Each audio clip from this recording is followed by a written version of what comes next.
To Ishmael Noko.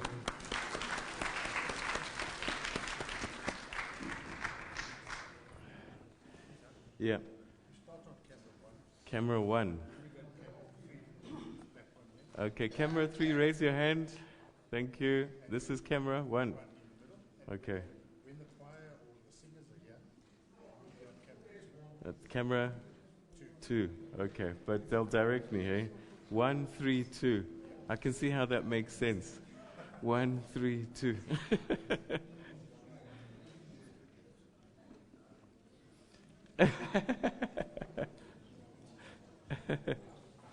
All right, is the VC here? Because he more than anyone else, he needs to be. Okay.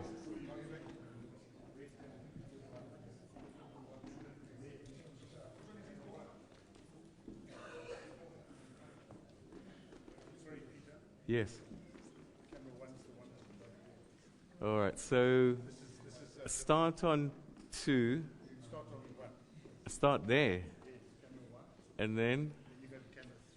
Okay. Okay, so, all right. Are you guys going to sing the national anthem now? Is that what's happening? Right now? Okay. All right. Okay, so either switch off your mobile phone or put it on silent if you're going to follow this on Twitter. And I know that not all of us are Twitter ready. And so when I was hashtagging Yong Hong Hong Hong Hong, and you didn't understand what I was saying, then just switch off your phone. Okay, so either switch off your phone or put it on silent if you're going to follow it on Twitter. Me? Nkosi. So, all right, so the opening shot is going to be the choir singing, is that correct? The opening shot is the choir singing the anthem. As soon as they're finished, what are they going to do? Walk away, and then I do the intro? Okay, all right.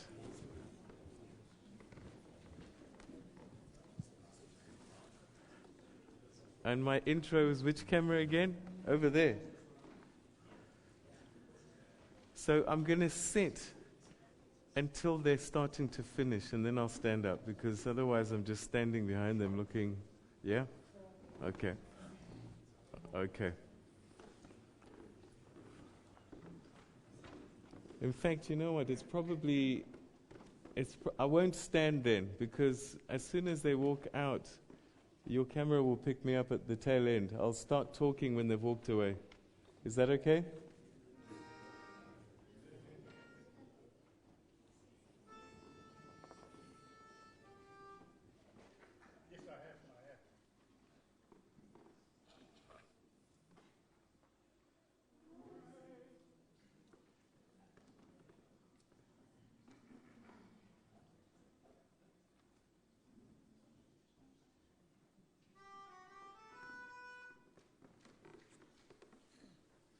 One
Thank you very much indeed. Ladies and gentlemen, that was the Stanger Choir leading us in the national anthem. And if you're watching us from home, a very good afternoon to you and welcome to our SABC viewers and also watching on Channel 404 on DSTV. And for those of you who are listening to us on Newsbreak on Lotus FM, a very, very good afternoon to you. We're here today at the University of KwaZulu-Natal Westville campus, and this is the venue for this year's Chief Albert Luthuli Memorial Lecture and Symposium. And it's great to have you as a listener and as a viewer. And I know many of you are actually watching us from across the continent.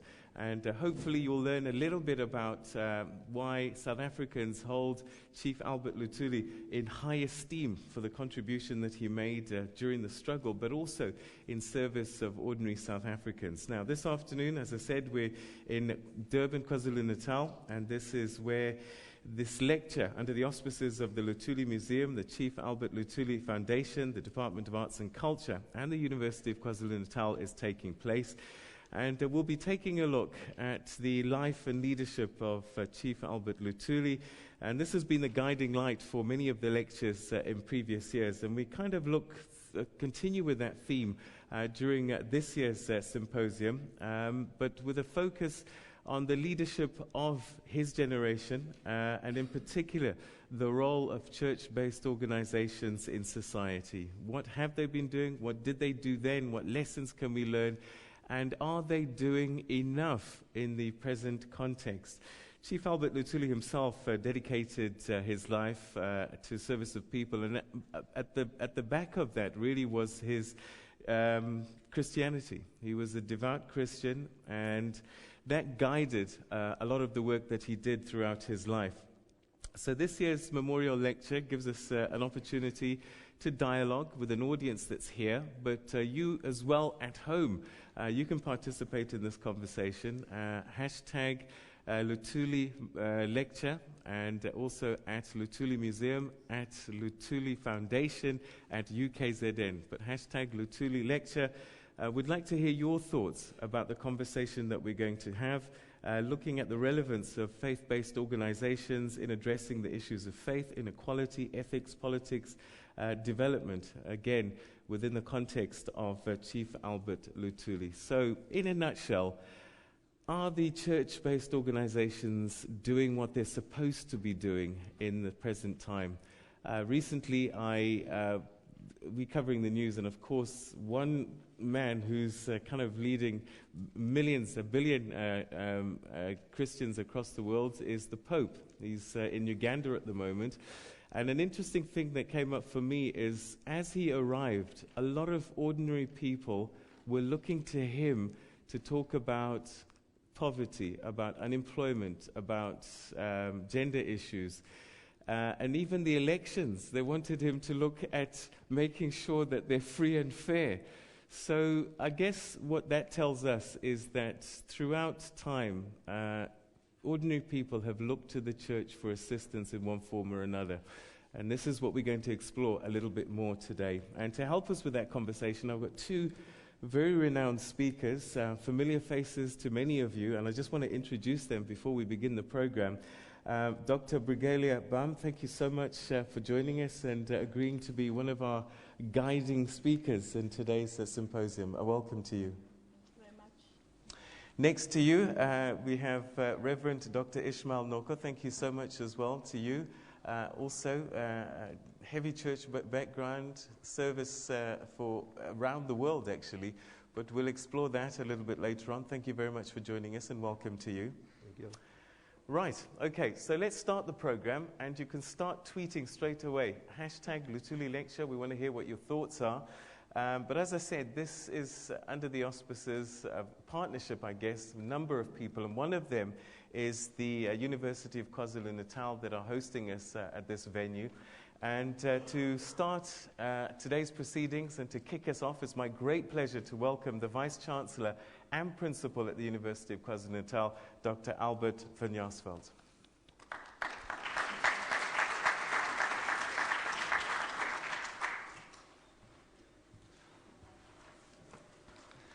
Thank you, Peter, and a warm welcome from my side as well for everybody. I hope it's a wonderful afternoon, and I do want to just recognize a few people that have joined us for today.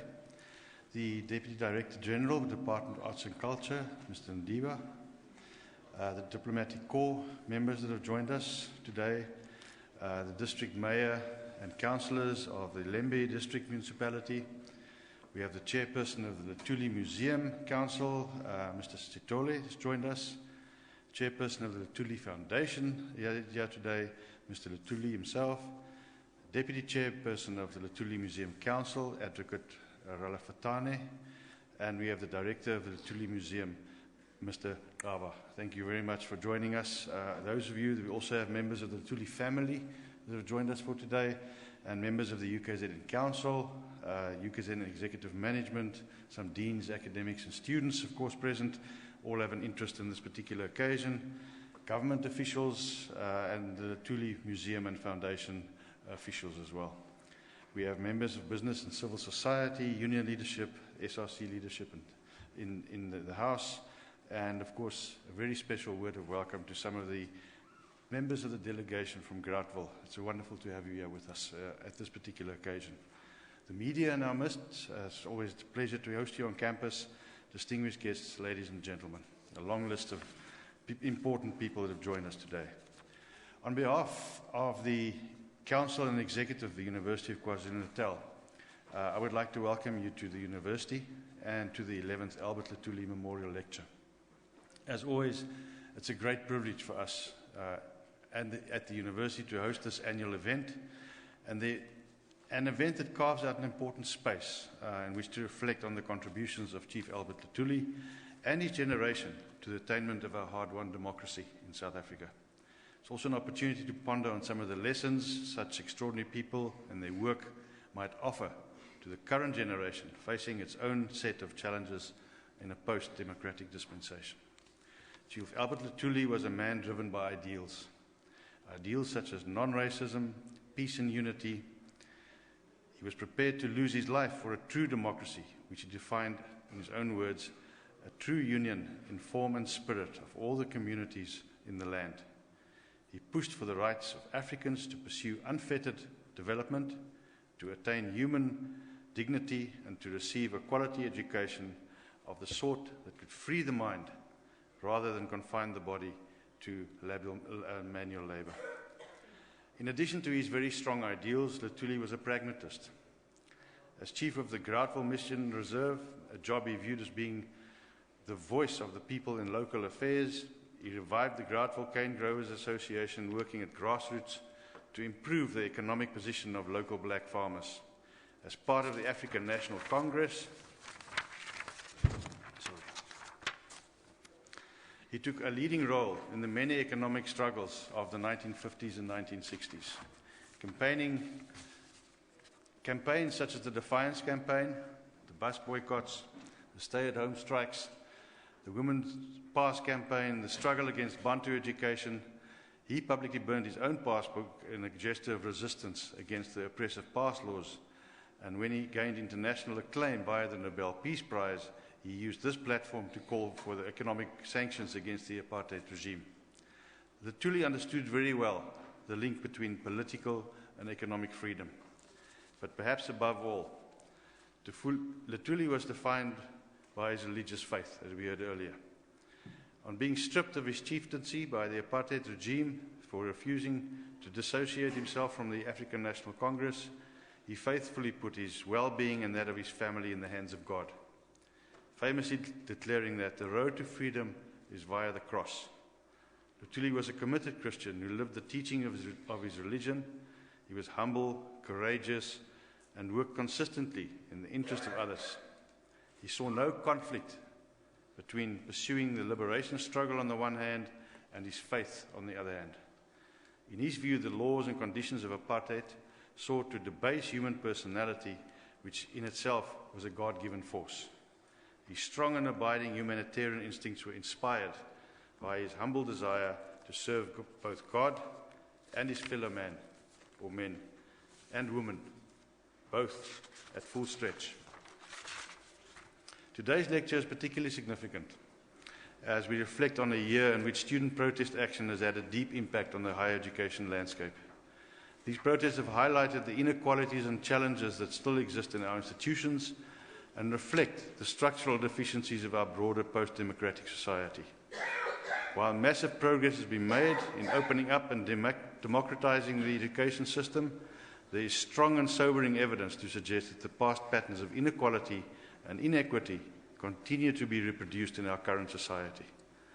Luthuli, like many of his comrades, gave his life for the democracy we now enjoy. But the struggle for true social justice, for the true democratic society envisaged by Luthuli and his generation is still ongoing. Under these circumstances, I would argue that the mission of the university to contribute towards a just society is now more relevant than ever. The university's vision is to be the premier university of African scholarship. It commits us to the potential of Africa and to make a vital contribution to the world. It's a scholarship that undoubtedly aspires to academic excellence, but it also celebrates diversity. It promotes democracy, equality, equity, justice, development, and intellectual humility. Above all, like Luthuli himself, it is a scholarship that understands the need of the time. It is informed by both relevance and the principle of service. In the theme of this year's symposium, Faith, Politics and Development, Lessons from the Generation of Albert Luthuli, we are reminded of Luthuli's strong sense of commitment to his God, to the ANC, to human progress, and above all, to a life marked by service to people. It is my pleasure to play a small part in this event. This with esteemed individuals as guest speakers, Dr. Brigalia Bam and Mr. Noko. Both these individuals, by virtue of their life's work, their faith, and their devotion to service, these two speakers are ideally placed to speak on the theme of this year's memorial lecture and symposium, and we all look forward to hearing their thoughts. In closing, it remains only for me to thank our partners in this annual lecture, the Luthuli Museum, the Chief Albert Luthuli Foundation, and the National Department of Arts and Culture. All of us share a common interest in reflecting on and learning from the life of Chief Albert Luthuli. Once again, you are welcome to the University of KwaZulu-Natal, and I sincerely hope that you will all enjoy this afternoon's program with us. Thank you very much. Our thanks to Dr.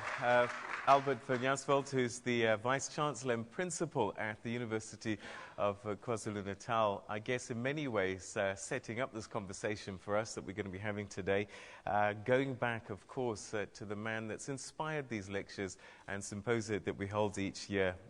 He had a leading role, as we heard, in politics and in the struggle, but always the bedrock of his actions and his mission to serve was his faith. A Nobel Prize winner, first African to do so, I think really speaks to his dedication to people and I guess the generation of leadership that we had then. And this is forcing us to ask questions about today. Do we have leadership like that in society today, helping to deal with those pressing social issues, inequality we talked about, and I suppose even things like economic exclusion, inequality, poverty? What is the role that the church is playing? Is it playing its role? Could it be doing more? Well, we'll explore that today and see from our lead speakers where we can get to. And our first speaker to take us through that conversation is somebody who I guess became very familiar when she became the chairperson of the Independent Electoral Commission in South Africa, contributing her accumulated experience to a well-managed electoral process. And I think our country has always been proud at the work that the Electoral Commission has done in making sure that elections are delivered well. And I know she's standing up already because she wants me to hurry up and not fuss over. But I have to say a little bit about Dr. Brigalia Bam. Born in the Eastern Cape, raised there. She was a teacher, received further training in South Africa and abroad in the fields of social work, communication and management. She's a qualified social worker with a postgraduate degree from the University of Chicago. But she held various posts throughout the world, was regional secretary and coordinator of the Women's Workers Program for the International Food and Allied Workers Association based in Geneva in Switzerland. She was also executive program secretary for the Women's Development of World Council of Churches between 1997 and 1998. She served as General Secretary of the South African Council of Churches from 1994 to 1999. And the reason that we're giving you this background is just so that you can understand why we thought she was important to be able to share her thoughts with us. The church has been something that's been very important to her, and through the church she's been able to contribute a great deal throughout not just South Africa but the world as well. Her leadership has, I think, in many times helped us through many difficult situations in our country. And she was described in one of the awards that she received as one of the greatest assets that South Africa's had. So it's a great pleasure to welcome Dr. Brigalia Bam to talk to us about God's plan for South Africa, lessons from a man of faith. Dr. Bam.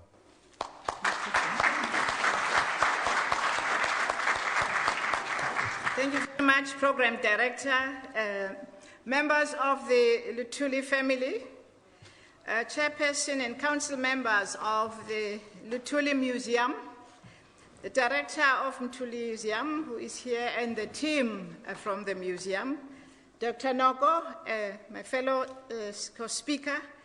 I would like also to recognize the Vice Chancellor and tell you, Vice Chancellor, that I received my first doctorate from this university many years ago. I'm sure you'll give me another one soon. I'd also like to recognize the councillors that are here and the mayors that are here. I'd also like to recognize the church leaders who are here, and many people here, I'm sure, who are lay people in their own church. I particularly would like to recognize my own Bishop, Ruben Phillips, who is sitting there, who has been one of the very active church leaders, and this morning he gave me an order, which is a very important order. So I have an opportunity to show off to you. This is given to lay people in the Anglican Church who have done great things. So thank you very much for that. It's the appropriate time. Naturally, I am deeply honored and humbled by the invitation at this august occasion that is meant to commemorate an icon, faithful servant, leader Nkosi, Chief Luthuli. But let me speak first by saying that it was a great privilege indeed that I was part of a team that visited yesterday Groundville. This is the home of Chief Albert Luthuli, and we visited the wonderful museum. And I hope that many people, not only the people of this province, have had a chance to visit this wonderful place, elilifa lethu elishiweyo apha ngulotata wethu utata uLuthuli esimthanda kangaka. And I would also like to congratulate the foundation for the preservation of our history, because through this museum and the remembrance of this kind, we as a nation and as a people can be proud of our history. We can also be very proud of our ancestors. So nathi ke namhlanje sineqhawe ukuthi ukhona umuntu wethu omkhulu esingathi sikhulume ngaye nakubantwana bethu nakwisizukulwana sethu sazi ukuthi umntaka Luthuli wayekhona emhlabeni wenza izinto ezimnandi esizenzayo. It has been interesting that you have made the choice of this particular topic. In our contemporary world, you hardly find people making an association between politics and faith, or faith and development. Even more strange is the fact that politics and development is not often seen as associated in a positive manner. And yet, for our new young democracy, the real core is for our social justice and democracy. This great nation, South Africa today, the nation that has found its place real in the international community, Sesikhona ngisho ko-United Nations sihamba into eyinkulu, akekho umuntu ongalazi ilizwe lethu ukuthi likhona. Nathi siyasiza lapho abantu beyakhona beyokuthi abantu bethu balana eAfrika bahambe bayosiza kwamanye amazwe abantu xa besilwa. So we have really taken and we are making as South Africa our own contribution, not only in the continent of Africa, but to the rest of the world. And we have a model that over the years we have sold to other countries, how people can reach reconciliation and the people can reach forgiveness. Nathi ke abantu indawo esihamba kuzo bayasibona. But now the time has come for us that only a democracy of 21 years, we are at a crossroads because we are facing social, political and economic problems, and indeed spiritual challenges are on an epic scale in our country. It is for this reason that I submit servant history, firstly best leadership of Nkosi Chief Luthuli, whom most of us had a chance to meet only, I shouldn't say most of us, because as I look around the room, many of you are not as privileged as I am. I belong to that generation that had a chance to meet Chief Luthuli. I will not reveal at this stage my age to you, but when I met Chief Luthuli, I was then 24 years old. That's a very long time, and I'm glad you don't have time to calculate. But it was at that time already that Chief Luthuli was an inspiration to many of us young girls, including the daughters of his own family, the part of his family. He was there as someone we looked up to as a great leader of integrity. Simthanda lo baba ohloniphekileyo, lo baba ozithobileyo simthanda, lo baba othanda abantu, othanda nendawo yakhe. Akwazi ukuthi ahambe endaweni yakhe, ahlanganise njalo nomndeni wakhe ebona ukuthi wenza izinto ezinjani naye. Simbuka lo baba nabanye ukuthi hawu wazi uNkulunkulu wasisiza Nkosi yami, wasipha umuntu othanda uNkulunkulu, wasipha umuntu ozithobileyo, wasipha umuntu wepolitics, wasipha umuntu othanda ukuthi abantu kwindawo zabo bakhuphuke. Waba uyena ke umuntu esijonge kuye. Namhlanje ilanga lethu lelo lokuthi bona abantu abancane bala ekhaya bazofundani kulomuntu. So this generation is very fortunate that in fact it has this wonderful heritage, ilifa, the legacy.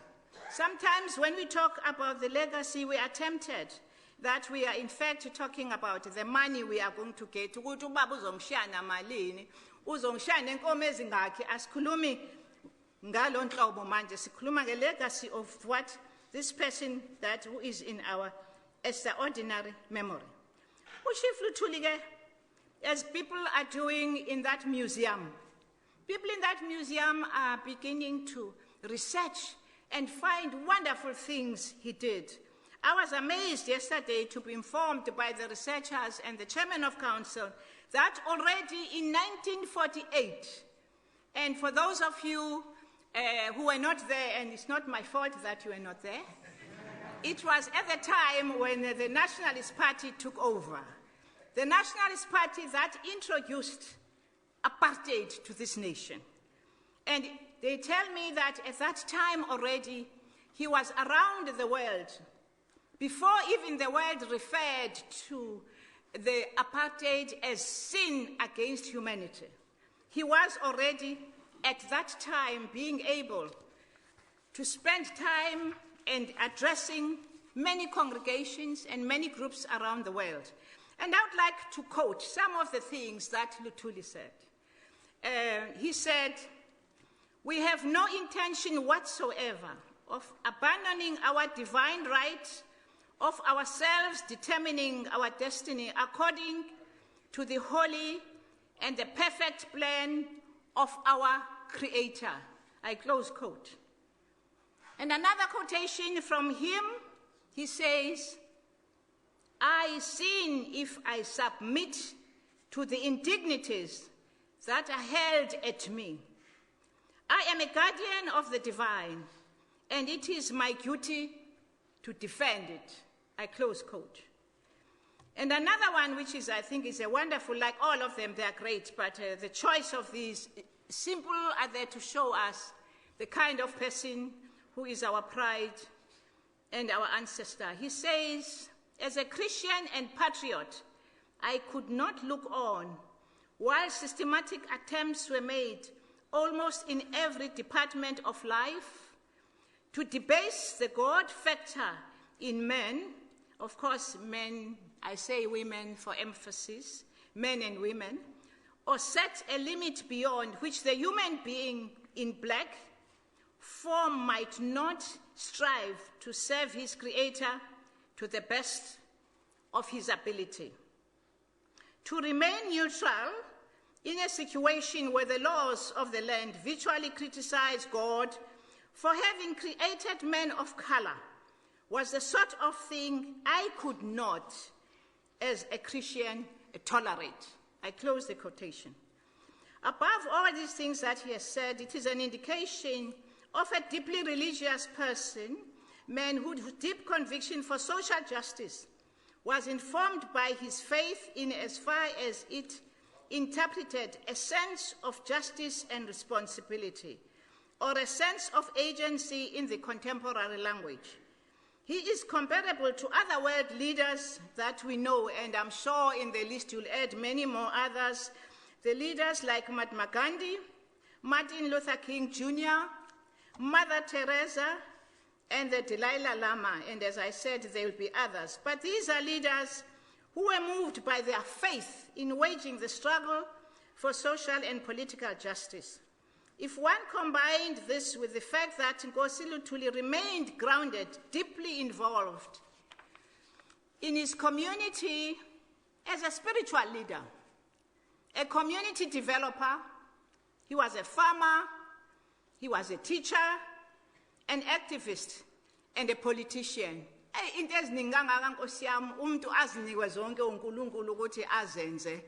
Siyayibonga lonto.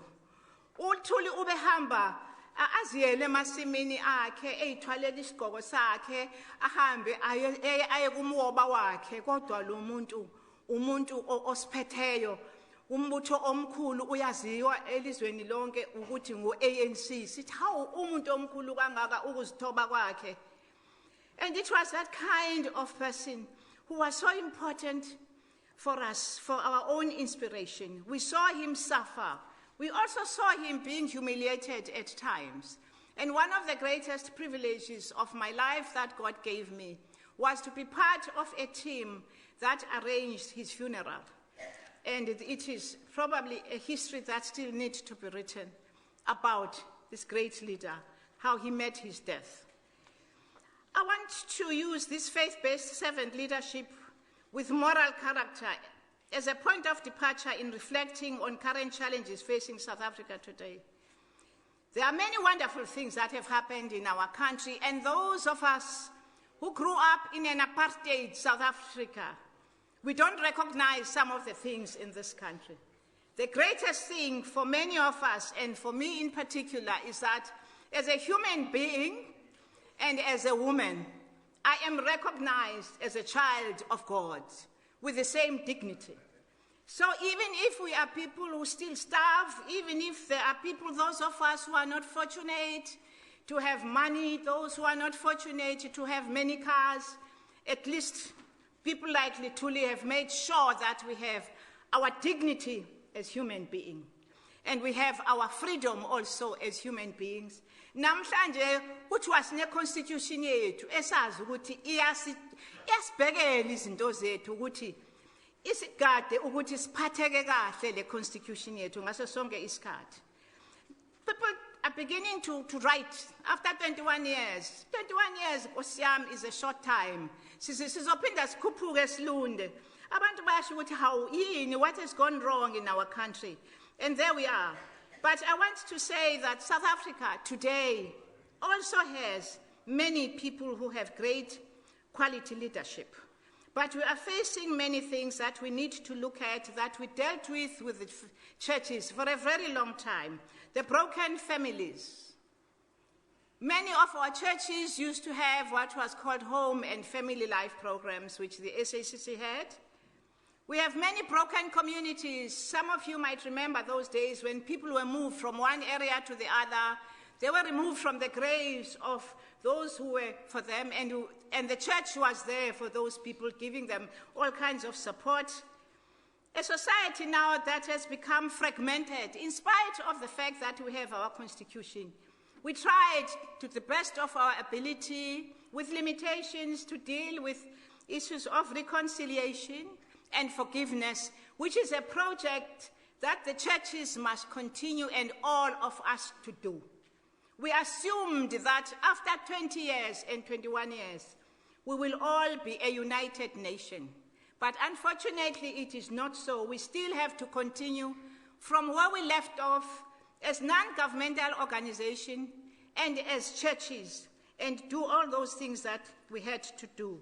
Yes, we have many people who are proud of Luthuli, Tambo, Biko, Sobukwe, Mandela, Albertina, Sisulu, just to make a fool, who were part of the struggle. But we must always remember that there were thousands and hundreds of South Africans who were part of the struggle, who were in Robben Island, who were tortured, who were in exile. And so we cannot remember and call all of them by name. And so the people we call are the people who are known, and that we must continue with our Uhuru of today. We have to continue to work on social and economic injustices because we have problem in our country of poverty. Many people, and maybe all of us, have not reached the promised land. We are only on a journey that we all have to continue to do, because there are many families who don't have the food. There are many families who don't have all the facilities that they need in health. And unless all those families and every person in our country has enough food, none of us, even those of us who have food, will say we have reached the land of the promise. What sets the Luthuli cohort of leadership apart from many leaders of our times is the fact that he was part of the community, and also he was part of doing politics, and that his involvement was really in some ways very, very unique. And what we need today are the people who will be able to use the term of today, multi-skilled, and not be isolated in the work that we are doing in our institutions, and be away from our communities and the people we are supposed to serve. And these things are very important to us. He says, Luthuli again, we have no intention whatsoever of abandoning our divine right of ourselves determining our destiny according to the holy and the perfect plan of creators. So we are still on that journey that he set up. And we now have to move and talk about a few things that are a challenge to us today, and say to all of us, and say to the churches, where do we begin? Because there are many. I think we have to begin, all of us, by regrouping again as we used to do. Fortunately, there are churches that are there for us, and many of us are worshippers. Many of us belong to congregations, and many of us belong to communities. So it is time for us that we continue that journey of regrouping together for a dialogue, and being able to take responsibilities of the things that we should be doing ourselves, rather than the things that we have now left to our government to do. We need to move back to discover our own self-reliance as people. There was a time when we were doing things for ourselves. When I grew up in a village as a young girl, people did not believe the school was built by the community. We didn't have the government at the time to build a school for us. And at that time, people used to go, the communities would take care of community health. It was one of the programs that we did even with my mother in a place called Bulwa. Polela Health Center, where the community workers were going from home to home. And people had a responsibility to know what the problems were of their own neighbor. And people had a responsibility to give information about their own neighbor and the needs that they have. And those kinds of things are still relevant for us to do today. So as we talk about this country, I would like to make some interesting quotations of a book written by, as it is intended, in fact, to encourage us. It is written by Miles Monroe. He has written a book for all of us. When I say of leaders, I think all of us in our own right here are leaders of a different kind, whether you are leading in your home, whether you are leading in a basketball or anywhere. So the title is The Power of Character Leadership, How Values, Morals, Ethics, and Principles Affect Leaders. He opens his work with the most profound and yet basic insight when he states that the most valuable component of leadership is not power, position, influence, notoriety, fame, talent, gifting, dynamic oratory, persuasiveness, intellectual superiority, academic achievement, or management of skills. I got discouraged when I was reading this. I thought there was nothing left of me as a leader. But he goes on to say it is character, and says character is the cradle of credibility for the leader. Without the element of strong, noble, honorable character, leadership and all its potential achievements are in danger of cancellation. Every leader is only as safe and as secure as his character. A close quote. Even observations Monroe has made could be used to describe the leadership of Luthuli's caliber, the stature and the moral standing. It will take us asking a simple question. What do I stand for in life? This is a question for all of us. What is the true meaning and purpose of my life beyond the obsession with most significant thing called self? Sonke nje sicabanga ngezikuzetha unkosi yami mina. Sesilapho nyobo yonke into. Ziyafuneka lezo zinto ukuthi sizicabangele mina kodwa nkosi yami sesizophilela umina kuze kuthini. Churches and church leaders have carefully to revisit and rekindle their role as moral force in a society and catalysts in our community development. We need to go back to that because we were running many institutions, development projects as churches.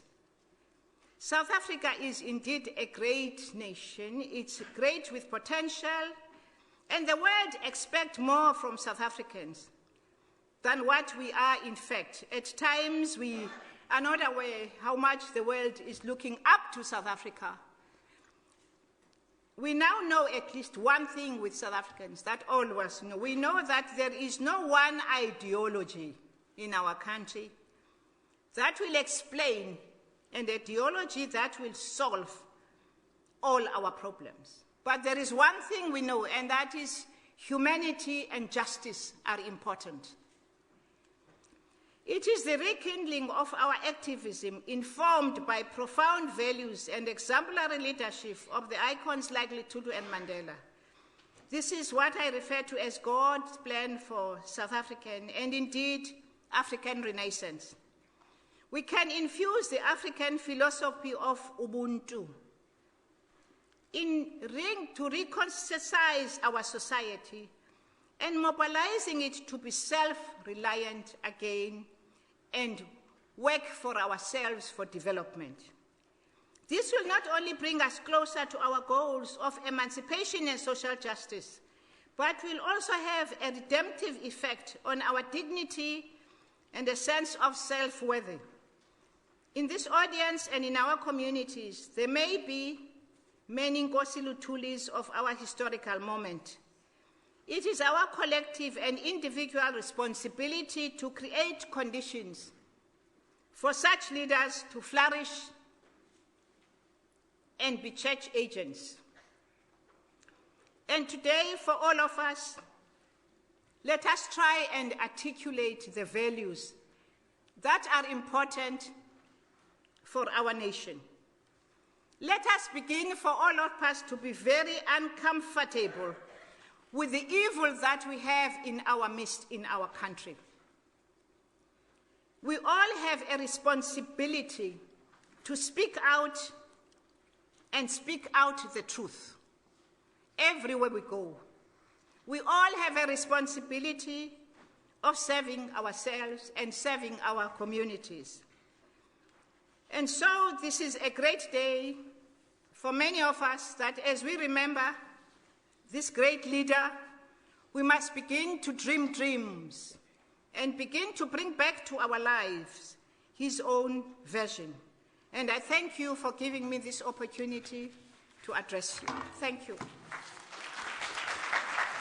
Thank you very much indeed. And we say thank you so much to Dr. Brigalia Bam for sharing her many thoughts about the wisdom and the leadership that was Nkosi Chief Albert Luthuli. And I think that you were very blessed to have had an opportunity to experience his leadership firsthand. Thank you so much for bringing your insights to us about that leadership and also his convictions. And I think it's fair, the comparisons that you made to him with the likes of Gandhi, Martin Luther King, and the Dalai Lama. And I think that speaks volumes to the kind of man that he was. As you talked about him, you mentioned faith-based servant leadership. And perhaps that's a beacon, a pillar that we can build our churches in the modern day. You spoke about freedom and dignity as human beings was returned to us through the leadership of people like Chief Nkosi Albert Luthuli and the great gains that were made since 1994. But the struggle of today, we have broken families, broken communities, and families in need, and that perhaps the church has a role to play as we encourage the spirit of self-reliance. We'll continue to explore that as we do the question and answer session a little bit later on. But right now, we're going to enjoy again the music of the Stanger Choir. And whilst we're doing that, for you at home, viewers who perhaps still trying to figure out who this man, Chief Albert Luthuli, was and why perhaps he was even given a Nobel Peace Prize, we're going to cut to a little few snippets for you just to get a sense of him, particularly those of you that are watching from across the continent. This is who Chief Albert Luthuli was.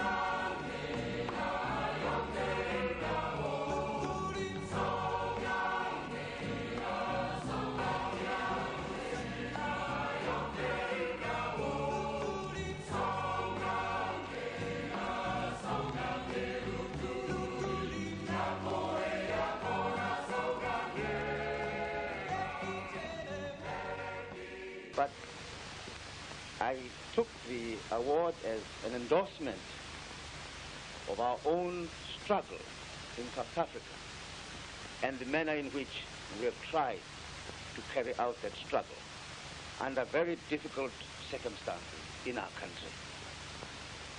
And the award is a great encouragement to all of us. For I must say, I regarded the award as not just to Albert Luthuli, but to South Africa, particularly to the struggling people of South Africa.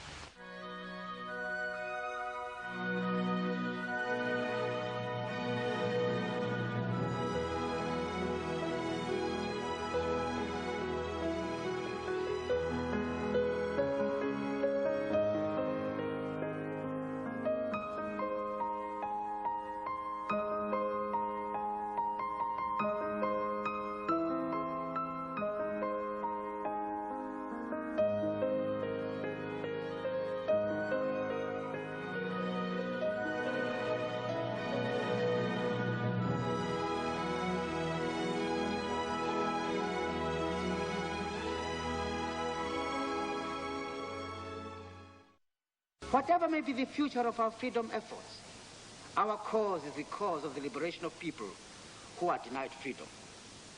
Only on this basis can the peace of Africa and the world be firmly founded.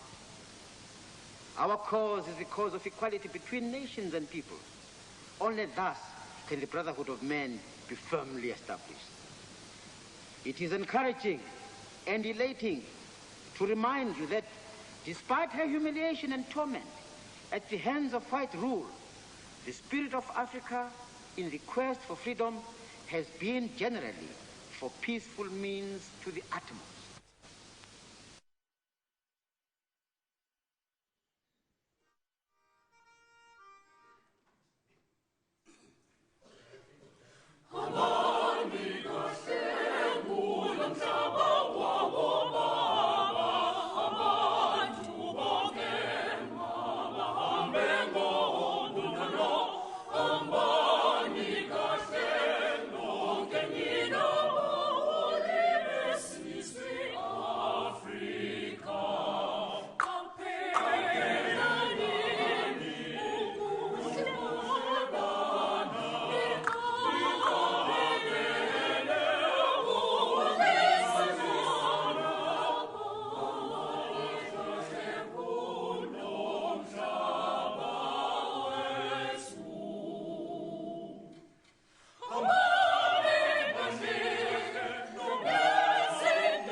Thanks there to the university, the choir from Stanger for sharing their wonderful musical talents and setting the stage, I think, for further conversation today.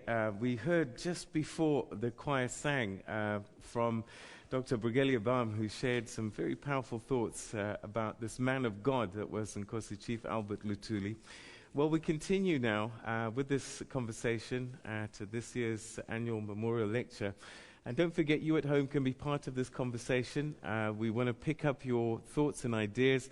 Hashtag Luthuli Lecture. That's where you can post your questions and your comments. And a little bit later on, when we start the Q&A session, we'd like to include you as part of this conversation. We have an audience here at the University of KwaZulu-Natal, but we'd like very much for you, wherever you are across the continent watching this, you can contribute to this conversation. And the whole idea is to explore what the churches can do, church-based organizations can do in society in 2015 and going forward.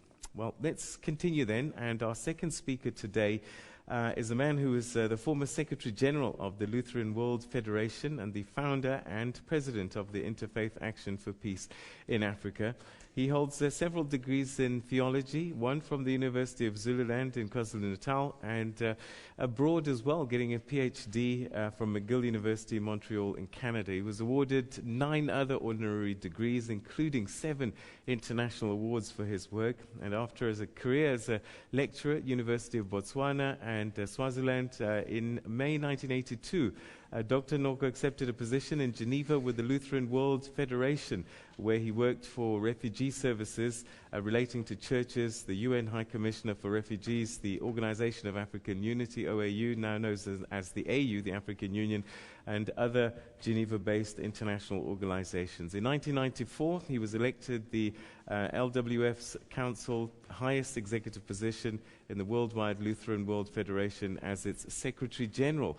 He served in this position for 17 years, and his extensive experience and knowledge has taken him to 85 countries. So we have a wealth of knowledge, depth of knowledge, and wisdom, I think, that is going to help us a great deal with this conversation as he talks to us about Chief Albert Luthuli's contribution to the ecumenical agenda. Please welcome Reverend Dr. Ishmael Noko.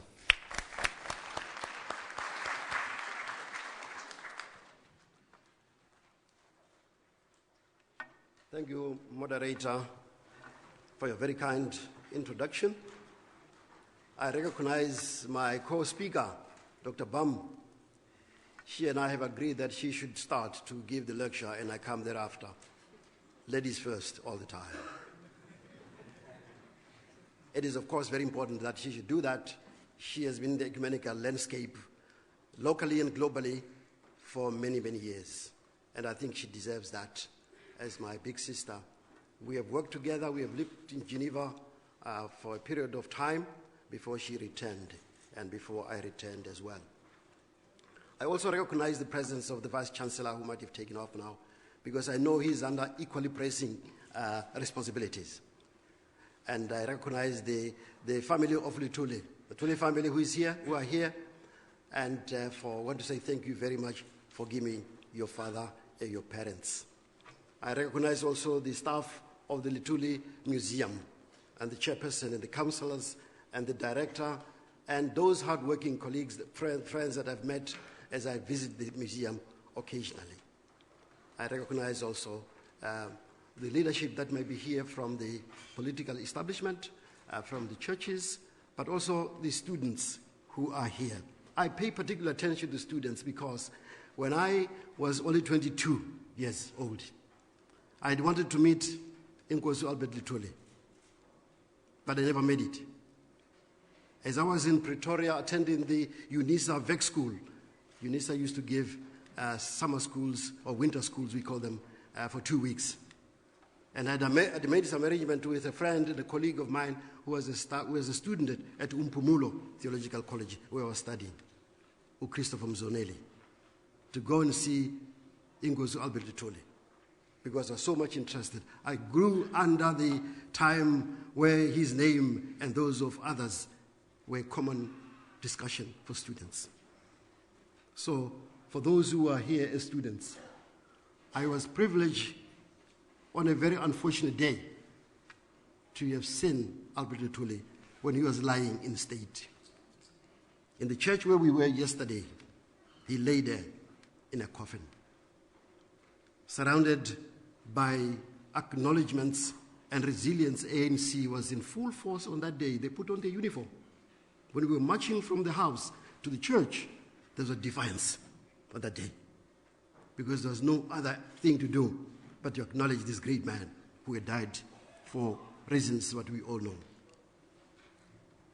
But I was very fortunate also. I has come with Dean Noko, who was the Dean of the Lutheran Church in Durban here. And I had the privilege to come into the church because they thought I was his son. And I sat in the front seat. And when the bird viewing, I was able to see Nkosi Albert Luthuli, who I really wanted to see for a good reason. And what is left over that for me, after his influence, was I saw he had a white beard as he lay there. And I've kept one for that reason. That's not what she can do. She can keep one, so. Albert Luthuli's contribution to the ecumenical agenda. I'm quite sure that students of ecumenical studies, church history, and history in general will doubt if they hear that kind of an explanation, that Albert Luthuli was a person who contributed to the agenda of the ecumenical movement. It was in ancient times and biblical times that a man called out with a loud voice within the hearing distance of the kings of the land of Egypt, "Let my people go." 1,000 years thereafter, another one stood in the village of Groudville and called out, "Let my people go." The Groudville man is Inkosi Albert Luthuli. An ecumenical contribution. The words that we have heard for over the years, "Let my people go," some of it never knew that they were said by Moses. Albert stands after many, many months of negotiations with a very stubborn government at the time. And he says, "Let my people go." Born in 1898 in Soluse, near Bulawayo, Luthuli came to South Africa as 10-year-old to join the household of his uncle. Then elected the chief of the Christian community in Groudville. It was while he was running a small school that the then teacher became engrossed in what became a major part of his life, his role as a political and religious leader.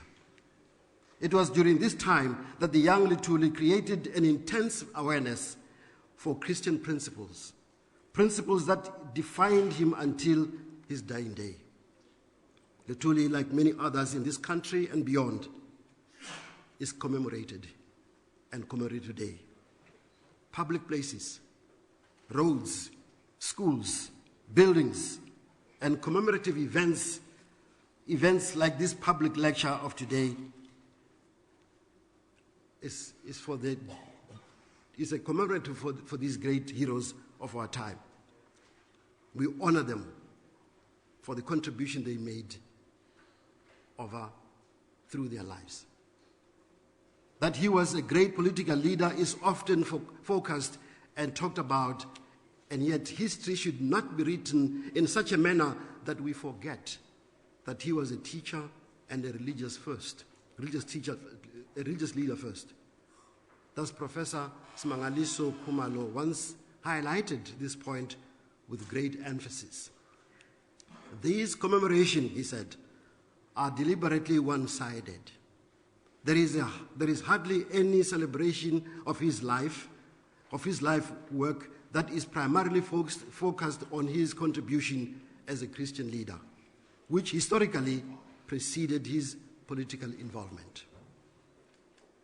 In this regard, it is important for us to understand that Luthuli was a leader within the church and a contributor to the ecumenical movement's search for Christian unity. Luthuli was not a dualist. He understood that there is a distinction between faith and politics. A distinction, but not completely separated. For that reason, he shared the theological conviction that while politics was a human activity to organize human society, it was at the service of God. He did not accept, therefore, the theological and pietistic argument or understanding that the church's mandate is limited only to activities of saving human soul,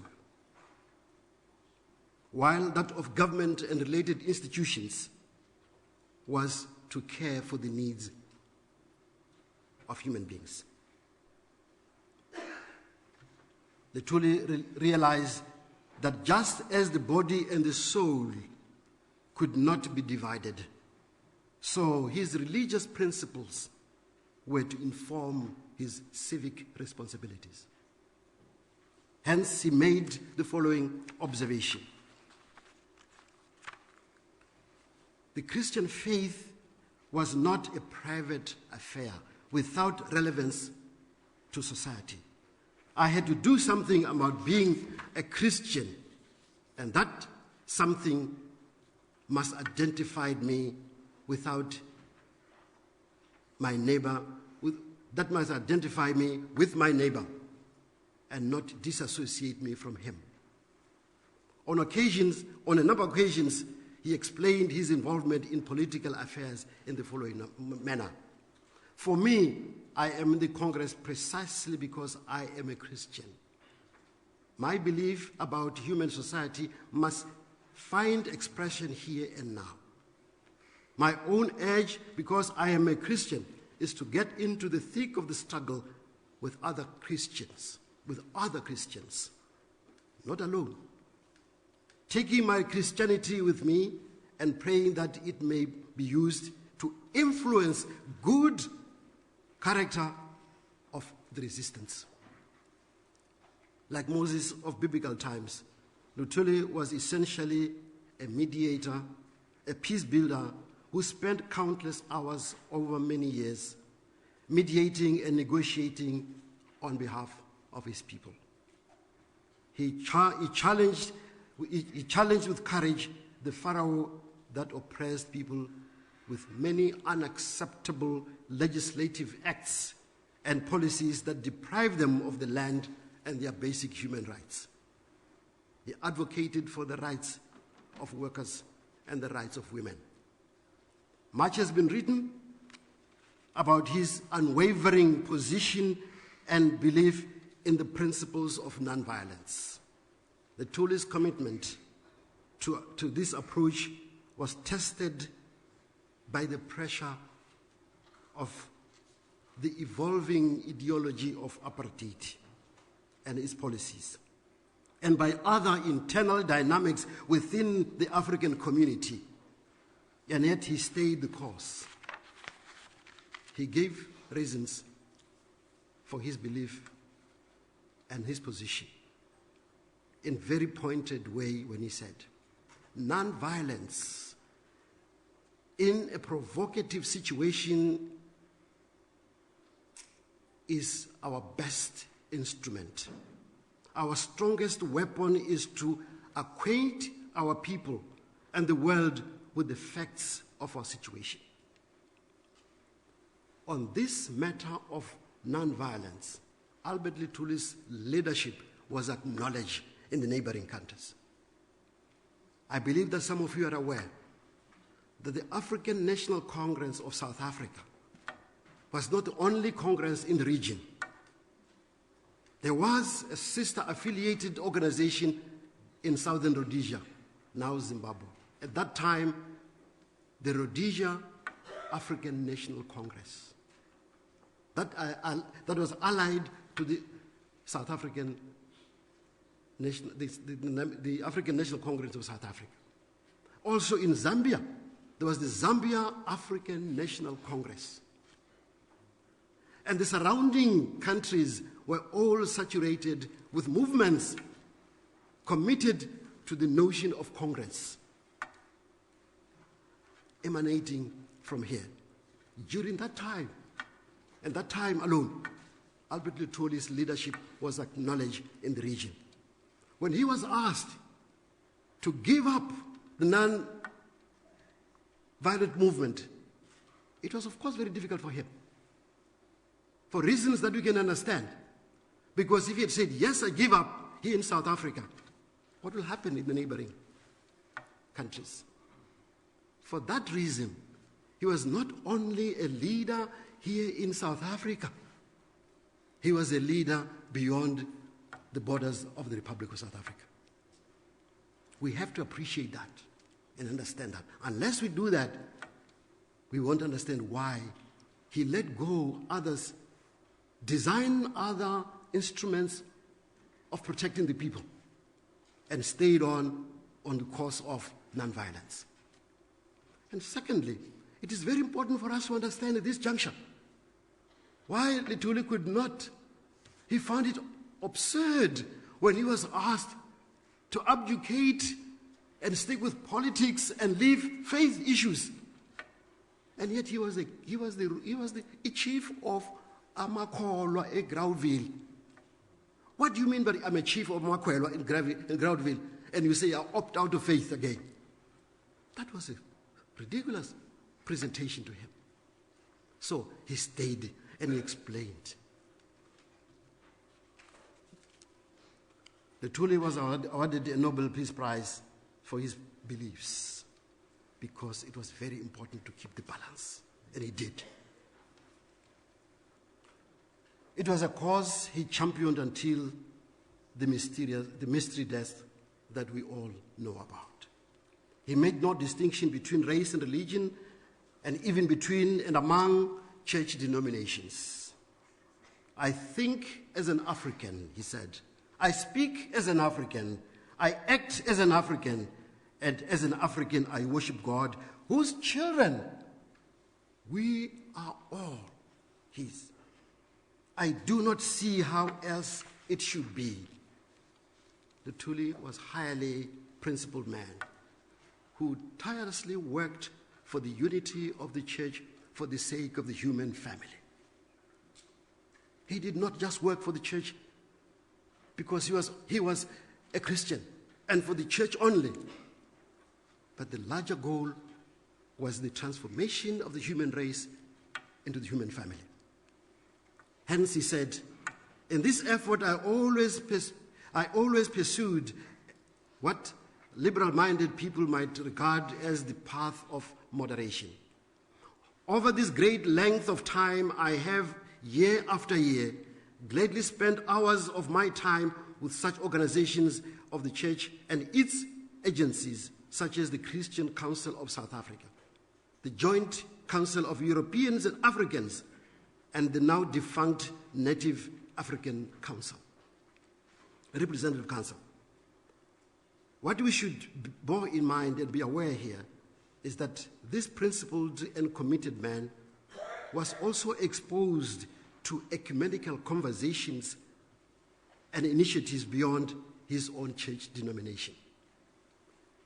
The unity discussions within his own church denomination, leading to the formation of the United Congregational Church of Southern Africa, took place within an ecumenical space and landscape that was marked by other discussions of other churches.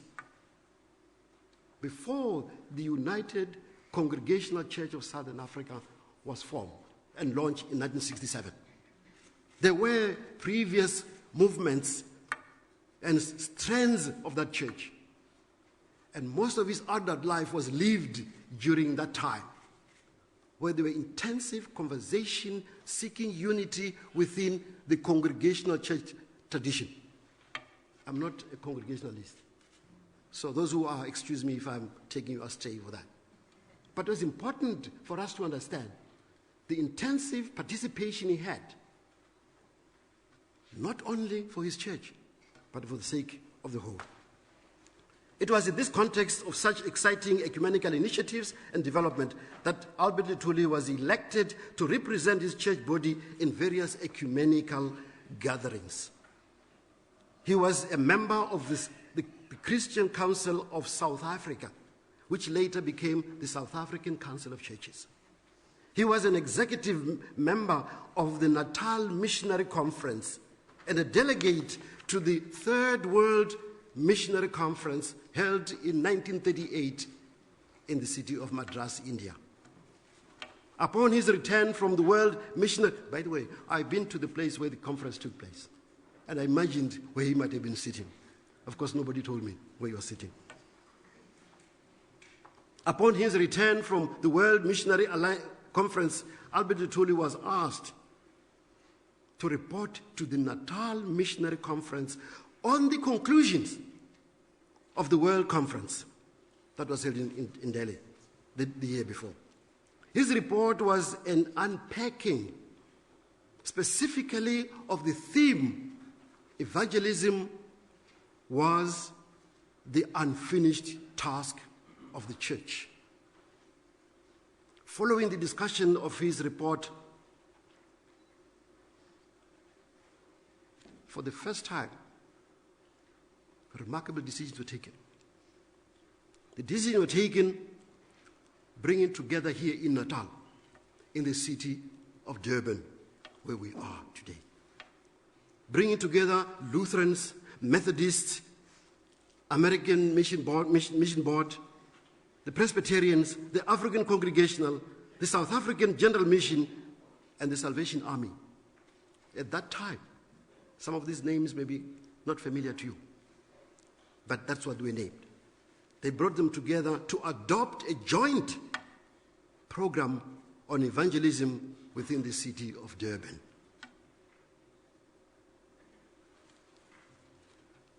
What a remarkable change. Remember, at that time, mission agencies and other churches were working in isolation. There was a competition for the soul of Africa. But the presence of Albert Luthuli in this conversation, beyond his own church, brought about a qualitative difference in the constellation of the mission of the church in this land. In this regard, the legacy of Inkosi Albert Luthuli is challenged to the division among the denominations of today, based on self-interest, material self-enrichment, and in some instances, apathy to the needs and conditions of the poor. Remember, he had no money. He did all these things without money. He was not a rich man. But he had one thing, that he was very wealthy in his soul. There is a difference between rich and wealthy. He lived in a commonwealth of people, but there's no money. Because sometimes you can be so rich, so poor, that the only thing that you have is money. We can be. But he was poor in money, but wealthy in others. Commitment. And in some churches today, unbelievable acts of proclaiming the gospel by lifting an individual leader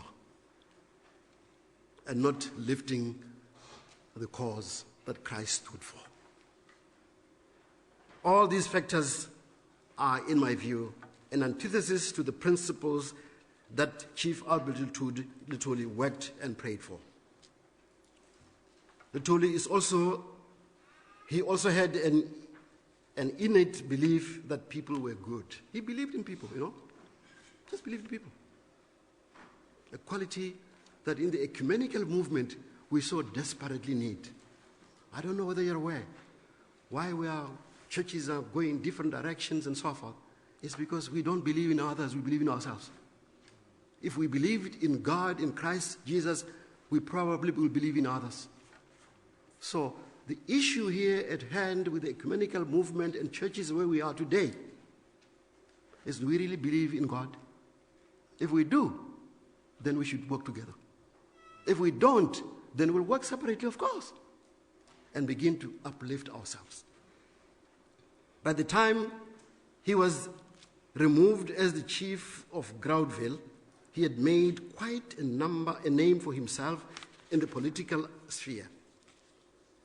What started with his being elected as secretary of the Natal Native Teachers Union in 1928, peaked with him spectacularly becoming the president of African National Congress in 1952.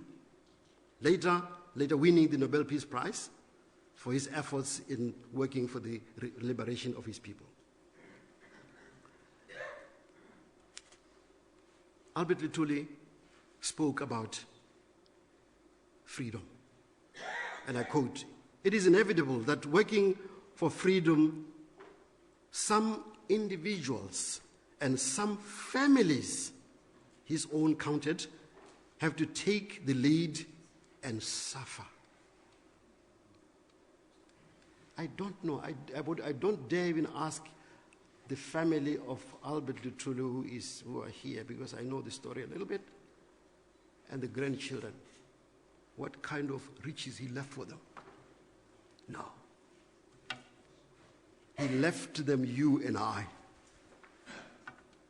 That's why we're here. That's what he left for us. But he goes on to say, they must suffer.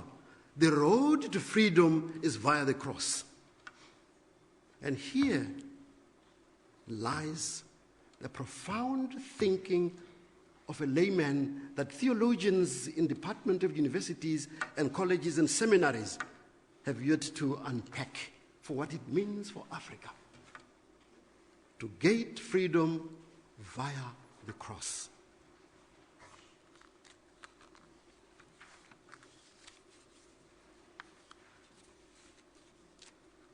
I'm moving towards the end because of the time.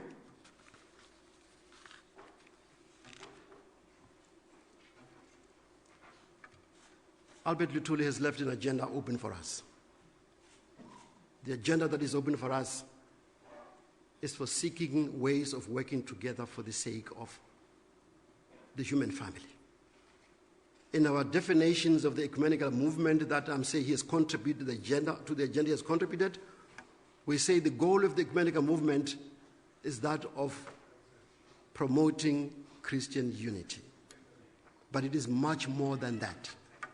The goal of the ecumenical movement is to promote the transformation of the human race into a human family for what God intended.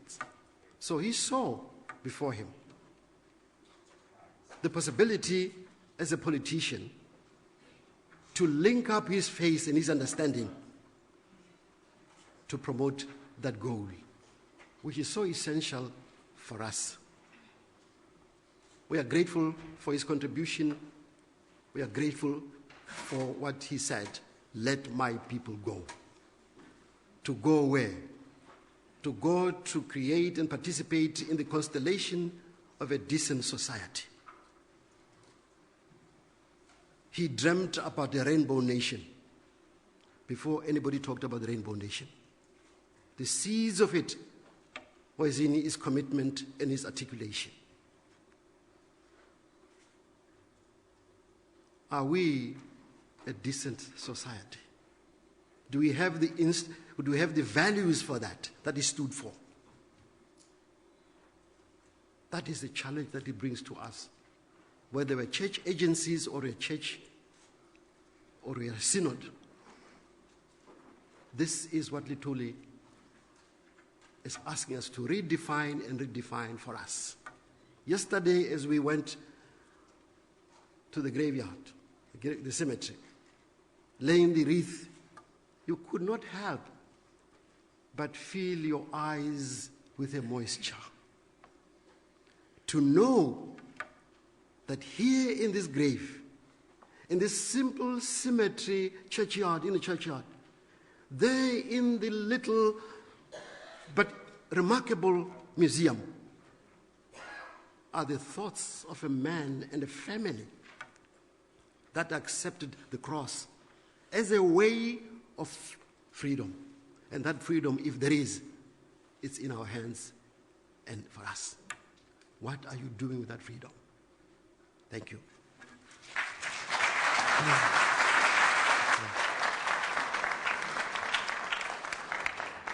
Thank you very much indeed, Reverend Dr. Ishmael Noko, for sharing your thoughts with us and bringing us, I think, what we all agree is quite a remarkable contribution that Nkosi Chief Albert Luthuli led the ecumenical agenda.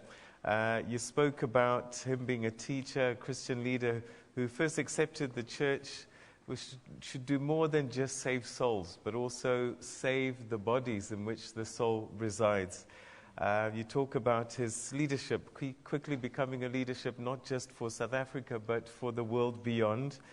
And though he was challenged throughout, that he always held fast in all things, that he's a man of God who does what he does for the human family.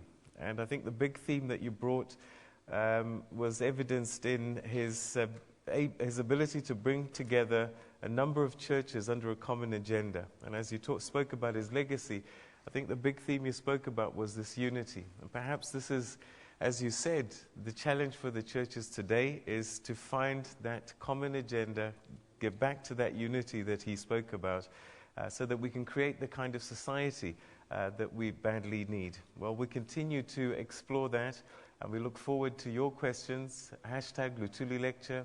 The audience here will be engaging shortly as well.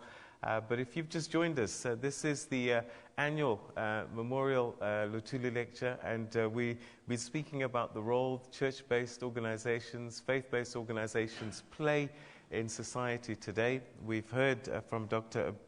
Brigalia Bam, Reverend Dr. Ishmael Noko, and we've also heard from the University of KwaZulu-Natal, but a voice that you haven't heard today, an important one, is the Department of Arts and Culture that has partnered to make sure that these lectures and these symposia continue. And I'd like to call upon the Deputy Director General for Heritage Promotion and Preservation at the Department of Arts and Culture, Mr. Vusita Mbandima, to join us on stage.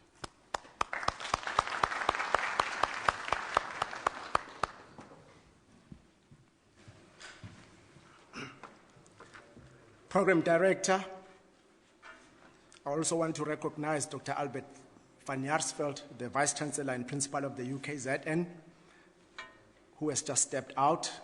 But also I would like to recognize the two esteemed speakers, Dr. Brigalia Bam and Dr. Ishmael Noko, the members of the chairperson of the Luthuli Museum, the members of the Luthuli Museum, the director of the museum, members of the Luthuli family, the leadership of KwaDukuza and Ilembe District, the faith-based organization, esteemed guests, ladies and gentlemen. I stand before you today representing the Department of Arts and Culture.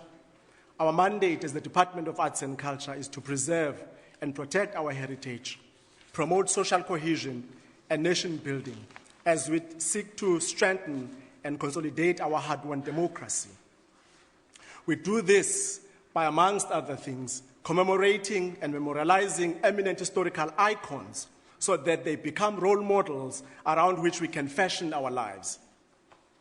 Inkosi Mvumbi Luthuli is amongst the historical giants that did not only pay supreme sacrifice for our freedom, but profoundly shaped the history of our country and the continent. Hence, he is worthy to be remembered. He was the first African leader to be awarded a Nobel Peace Prize. It has been 53 years since this momentous occasion occurred. The award was due to his belief and contribution to peaceful resolutions of conflicts in the society. He was an elected chief of the Amakola community of Groundville from 1936 to 1952, a position that exposed him to the social, economic, and developmental challenges faced by the majority of South Africans. He was also one of the legendary leaders of the African National Congress, whose historic mission remains the development of a South Africa that is democratic, non-sexist, non-racist, and socially cohesive. That is a South Africa where everybody has the opportunity to realize their potential for political, social, and economic fulfillment in a manner consistent with their common good. In life and practice, Chief Albert Luthuli embodied the principles of transparency, accountability, and the inclusive public participation, whereby people are sufficiently informed and involved fully from the beginning to an end on matters affecting their lives and their future. Chief Albert Luthuli preached and practiced the gospel of individual worth, self-reliance, and human dignity. The eradication of poverty and inequality in our society depends on many of us subscribing to these values and principles. It is these values and principles that form the foundation of our democratic South Africa. As the Department of Arts and Culture, as part of this democratic government, our role remains an enabling one, whereby we facilitate and provide the necessary platforms for public interaction and dialogue for South Africans to deliberate on matters they consider important to them and the democratic country that is currently under construction and consolidation.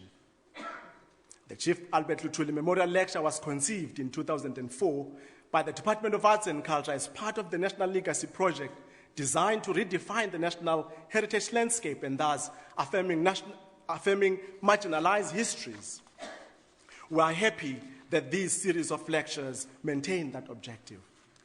Our speakers today have opened another chapter in the life of Chief Albert Luthuli, a man who was not only our liberation struggle hero, but also a man of faith who gave hope to South Africans of all color and creed during the darkest days of our lives. Exploring this chapter of his life not only reaffirms the role of faith leadership in our liberation struggle against apartheid, but also becomes important today as the world over deliberates on issues of faith, politics, and their developmental implications on people's daily lives and a secure, sustainable future for generations to come. On that note, Program Director, ladies and gentlemen, I wish you well in your deliberations during the question and answer sessions, and my gratitude to the speakers, first, for their excellent presentation, and secondly, for agreeing to be part of this important venture to uphold the legacy of Chief Albert Luthuli. I thank you.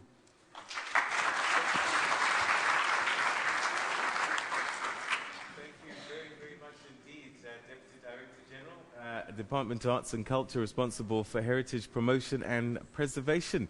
And just before we get into that conversation, as you can see the people coming forward here, it's time to once again enjoy the wonderful voices of our choir. In fact, we're going to be listening to the Dolce voices, tenors, entertainers, and straight after that we'll start our conversation on the role that faith-based organizations play in society in 2015. And hashtag TNA, hashtag Luthuli Lecture. That's where we want you to post your questions. I'm particularly wanting to hear your experiences in other parts of the continent as well. What's been your experience? What have you learned from the life of Chief Albert Luthuli? Well, let's hear from the tenors as you begin tweeting.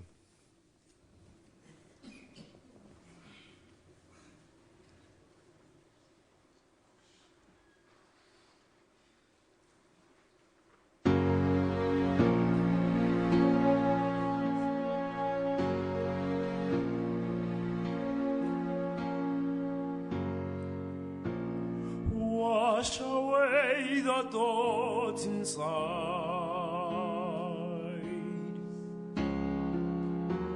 that keep my mind away from you.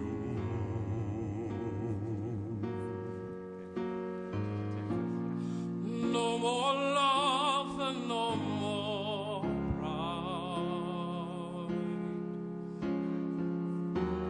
and thoughts are all I have to do.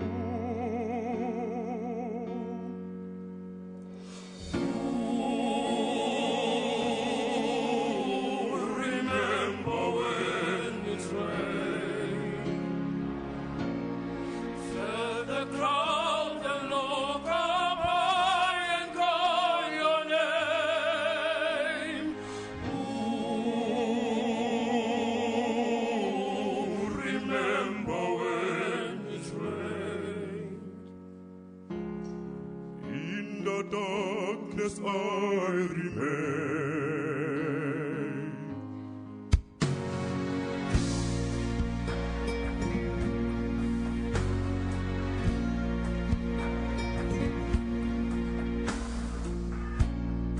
Tears of hope run down my skin. Tears for you that will not dry.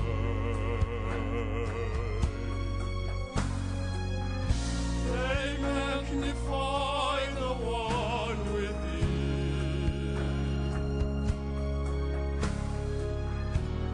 and let the outside slowly turn.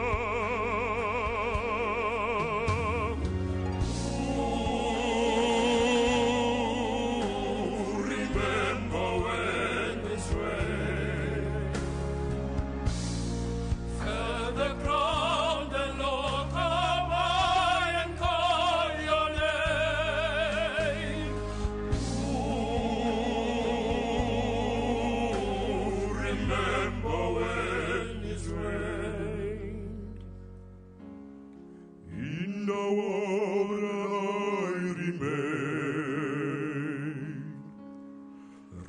running down, running down, running down, running.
Yes, a big hand for the tenors, and weren't they amazing, ladies and gentlemen?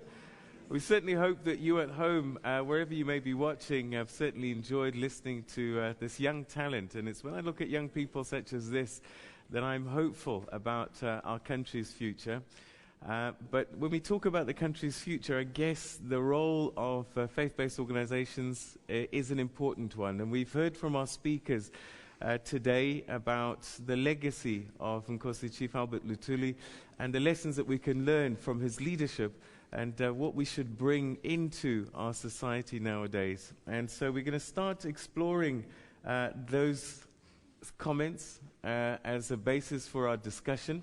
We invite you at home to share your thoughts with us and your questions. Hashtag Luthuli Lecture is where we will pick up your tweets. We have an audience here at the University of KwaZulu-Natal that are sitting in the auditorium that have been listening carefully to the conversation so far. We'll be getting their questions as well. But perhaps let's just start to unpack a little bit further some of the things that you've heard today and take this conversation forward. So I'm going to turn my attention once again to our panelists. Thank you so much again for leading the conversation. And you said a number of quite a powerful concepts and ideas. And the one thing that first came to me now was about this idea of bringing the church together, the unity that you talked about. And when I look at political parties, I often think sometimes it was easier to come together when you have a common enemy. And that was the apartheid regime. And so maybe it was easier for the churches to coalesce under that banner. Oftentimes, liberation parties struggle post the liberation struggle. And I wonder if that isn't what has happened to the churches, that now that this common enemy is gone, have we lost a cause upon which the churches can come together? Your thoughts? Let's start with you, Dr. Bam.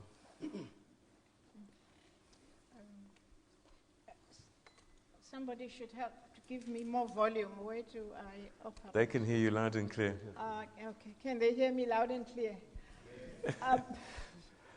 I think what Dr. Noko was saying was that our understanding of the unity of the church has implications on the unity of humankind.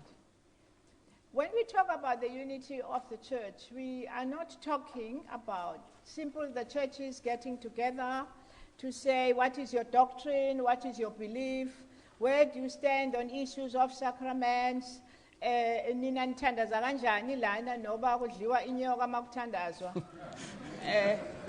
nokuthi omnye wenzani akuyona le. When we talk about is what is the common thing that is binding the churches, because when you look at the history of the ecumenical movement, which is an interesting history exactly of what Chief Luthuli stood for, is that you have together around a common cause for human beings, and not only debates the things of theology, which theology or doctrine, whatever. And I think you are right. What we need to do today is that there are so many, many issues in the society that are affecting God's children. He talks all the time about God's creation. There are so many things, and that there is no need for us to spend the energy we are spending now all the time in our own churches, fundraising. I'm part of that. I was telling my colleagues I have to go to my church tomorrow because it's Thanksgiving. Oh, I hope they are not hearing me. And that for us women in the church, I think women in the church will know that most of us in the church have the biggest movements in this continent, and in fact, I am bold to say in the world in which there are church women's movements, South Africa has the strongest movements. And that, yes, it's important for us as mothers to pray for the nation. It's important for the mothers to talk about our families and the principles in our families of bringing up children, parenting. Yes, it's important for us to have nice uniform, and you know, we have very nice uniform. I'm sure you all agree. You have seen us mothers, you know, with our different uniforms, you know, and we're proud of this uniformity. But what becomes a challenge, what is it that as church women in South Africa we can do if we only got together as a movement? You know, there's a movement in India, they call it in the churches of India, which are smaller than us in terms of numbers. They call it the fellowship of the least coin. That each and every woman, you can imagine how many millions we're talking about in South Africa. The millions. We just all gave 1 rand. I didn't even say 5 rand. Of course, there will be people who give us 20 rand. You know that there are always nice people who do a little more. What I'm talking about, 1 rand, 1 rand, 1 rand. Can you imagine? And then we would create something that we would do for development. I've seen in other countries that women in the church actually established schools, a school run by church women. In other countries, people identify nursery schools. And you go to this area, they say, this nursery school is run by church women. And we used to do these things before we said the government must do everything for us. By the way, I just want to remind you that those of you who were there before, no, those of you who were there after, free one, those who were there after 1994, many things we were doing ourselves. And what we're saying, we already have the common enemy of the church. The common enemy of the church, maybe I'm not using the right word, the inequality in our country. We can't go on, though we are not aware that in spite of the middle class in our country, you know, we have so many cars, umandi, sihlala nakwi-suburbs, manje sihlala belungu kuqala, sineegadi ezinee-flowers, kodwa abantu abaningi, that is the challenge to us, bayalamba. And so we have, and the common enemy is there in front of us. And that's what we call social justice, hunger. We must, so there are many issues, but it's for us to have the discipline and the commitment as churches that we do those things together as we did before. Here in Natal, KwaZulu-Natal, has been a wonderful model in spite of everything else prior to the elections of 1994. I'm sure Bishop Ruben Phillips will know, is that the greatest group of mediators here who are in the forefront of creating peace in KwaZulu-Natal, people there like everywhere else, killing each other, and the many prisoners. We knew every prisoner at that time. That was in Robben Island. We knew every family as churches we knew every family as churches who was getting a scholarship from the church funds. It was not the money. We knew them, we could identify them everywhere. We could run everywhere those days, centers for information for people to know, where do I get my ID? Where do I go for whatever people are looking for, Where do I find my counselor these days? Where is my mayor? Sometimes you don't even know your mayor's name. You can go to the center to say, and then we can go to centers more than we have where women who are a society that is so violent. So in other words, we have a new agenda. We have a new common enemy. In fact, not one, because the other enemy caused everything. It was a destruction of our souls and the destruction of our lives. So we won't go into that. Thanks God that there are people like Chief Luthuli who helped us. And so that is really the challenge in which we as churches see ourselves. And when we talk of churches, we are not only talking of church leaders. The churches are about us, the lay people in the church. If you talk of a leader, umfundisi is one. But Tina, the rest of us, isonto is not umfundisi. So when we say churches, we're not talking about umfundisi yedwa. We're talking of the responsibility of working together in those churches as we did before. Thank you very much indeed, Dr. Bam. Reverend Noko, if I can come to you. She's raised an interesting question about seeing the common enemy. And the question, I guess, is why can't we see it? One gets the sense that the churches of this day are competing for attention of the people. And this is where they come up with these innovations, these tricks, eating grass or snakes or whatever it is, that seem to kind of excite people to come to them. And then people forget what the role of the churches were in the first place. And again, at the back of that, Dr. Bam talked about leadership and saying that the church was a collective rather than just leaders. But it does strike me that a lot of leaders were the ones that built churches. And I wonder if it's the churches that create the leaders or the leaders create the churches in helping us solve the dilemma that we're in at the moment. Yeah, if you allow me to add to that, yes. Or add what she said. There are three things that maybe we need to bear in mind.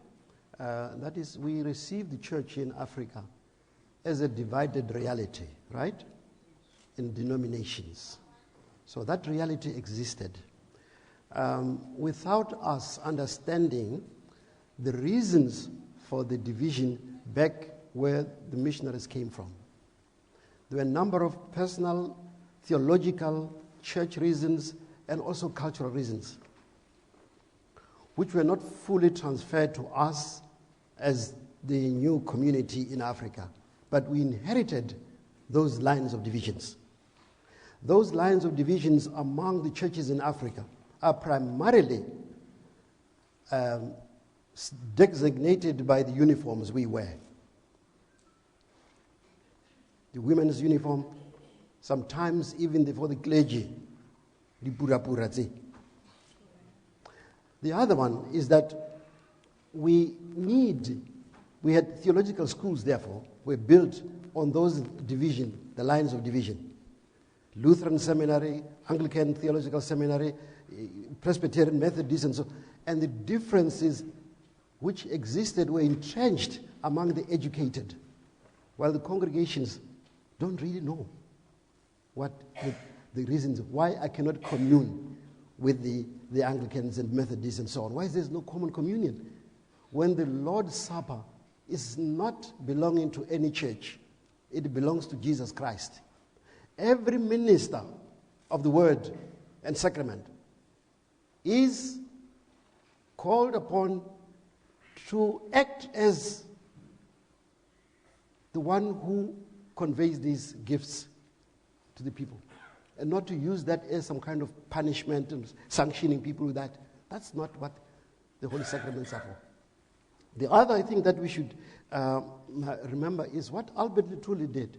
during the time of Albert Luthuli, the divisions among the churches at that time in mission societies were very sharp.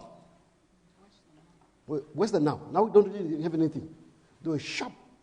But it was people like him, and him in this case that we are talking about, that he accepted to sit with the missionaries, being a minority in those executive committees, and decided to work for change, to transform the church, mission to work together for the common cause that God has intended a church to be. The church was not called to make itself an end in itself. The end of the church is the world. For God so loved the world that he gave his only begotten Son. So we are not the addressees as churches. It is the world, the recipient of God's grace. So people like Albert, the lay people, heard it better than some of us, the clergy. And that's why he did what he did. And traveled without the means of traveling to places here at home and abroad in order to become a catalyst for that. So I think this is why it is so important for us to call the church to return to model of leadership of men and women and families for that matter who suffered to accept the cross. As a cross is basically a symbol where the Roman Empire, when you were to be killed and humiliated because you're not a Roman citizen, you were unowapula mosifapa no.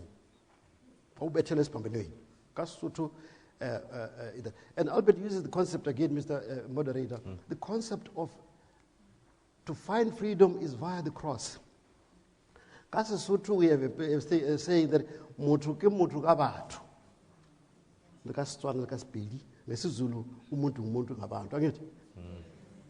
Do you know that it's not easy to be umuntu ngabantu?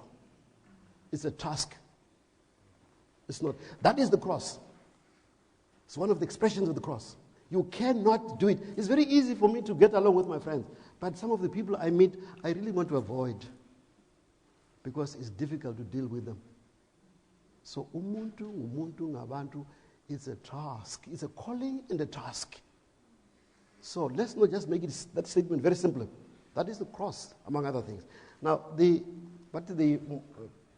director of program is indicating and raising as a question about some of the churches making a leader making a church. Yeah, some of the leaders, we are able to make a church around us. And Jesus has a problem coming into that church because it's mine. We may use a little bit of the name of Jesus, Son, Holy Spirit, but the church belongs to me. And that's the problem we have today. And I think they also have to do with our theological training, for the formation of pastors and also the formation of people, of God's people, in what they believe and should believe. I think we need to challenge the theological faculties here. Wherever you are, lecturers and so on, bishops and others, to look into pastoral formation for the sake of God's people. I can't recall what your other question was, sir. All right, that's fine, because I'm mindful of time, and I really want to give an opportunity for our floor and also the viewers at home to ask questions. So I'm going to turn it to you. If you've got a question, a comment you'd like to pose to our chief speakers, please raise your hand, and we'll get a microphone to you. There's a gentleman at the back there, and let's revisit this idea that does the church know its role? Because the Chief Albert Luthuli says, I can't just save souls. I've got to save the bodies that the souls reside in. So, does the church know that that's what it's supposed to do? Well, there's not him, somebody at the front here. Okay. Yes. My question is to both speakers in terms of that. You spoke about inequality and self-reliance, especially Ms. Brigalia Bam, in terms of our current generation is usually criticized because of a culture of entitlement. But now we saw students, especially even at UKZN, with protesting about fees and some sort of violence. Can you please clarify on the culture of entitlement versus a legal entitlement enshrined in the Constitution? And also, on the student arrest, the church was much silent in terms of answering to the call of what students were offering, and what maybe would the church be doing next year to assist students with fees? Okay, so does the church have a role to play?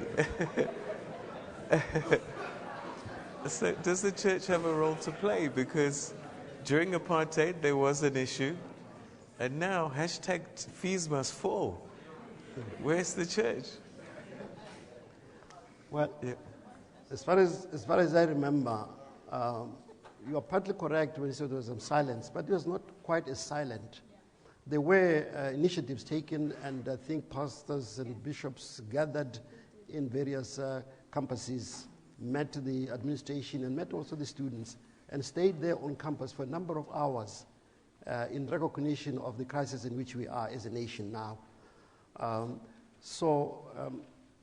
I really think that the question of fees is a reflection, this is my view now, is a reflection of a deeper crisis.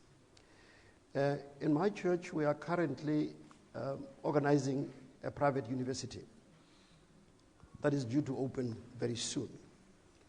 And this crisis, of course, took us also to reflect on this. But we think there must be a national solution from the Department of Education, as initiatives are going on right now and discussions are going on. And I would only, as a minister, to appeal to the students and the administration to try to arrive at a common understanding of discussions, that we spare the properties that we have and not break them. And so also that we need to have more time to discuss this now expressed crisis that we see. And finger pointing and so forth should probably be reduced, so we can have a chance to hear each other. The critical thing is we should hear each other. And I've no doubt, using the legacy of Luthuli, it's amazing, because on the political side, it was just all uniting churches. He tried to have meetings. The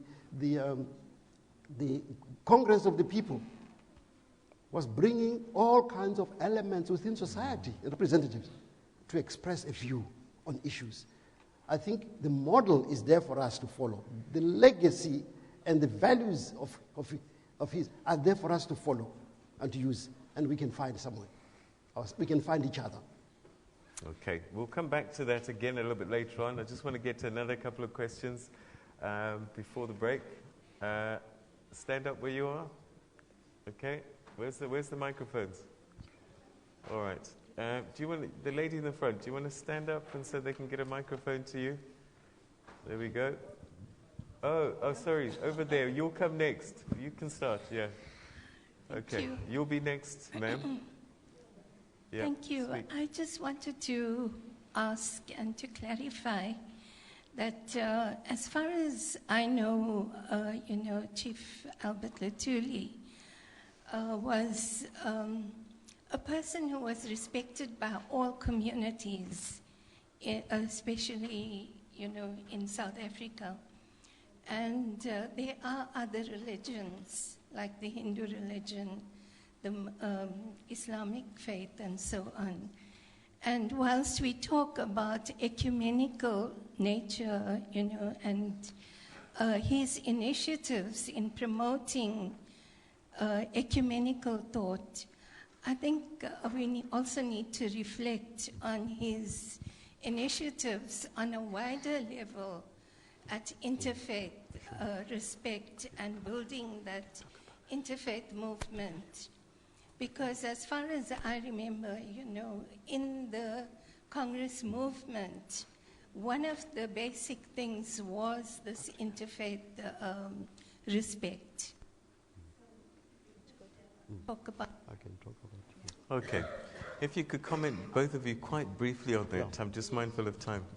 I thank her for the observation and the comment, because just to say, ma'am, that in the year 2007, there was a gathering of an interfaith leadership at various levels in Tripoli, like Libya, at the time before the demise of the country, of the leadership of the country.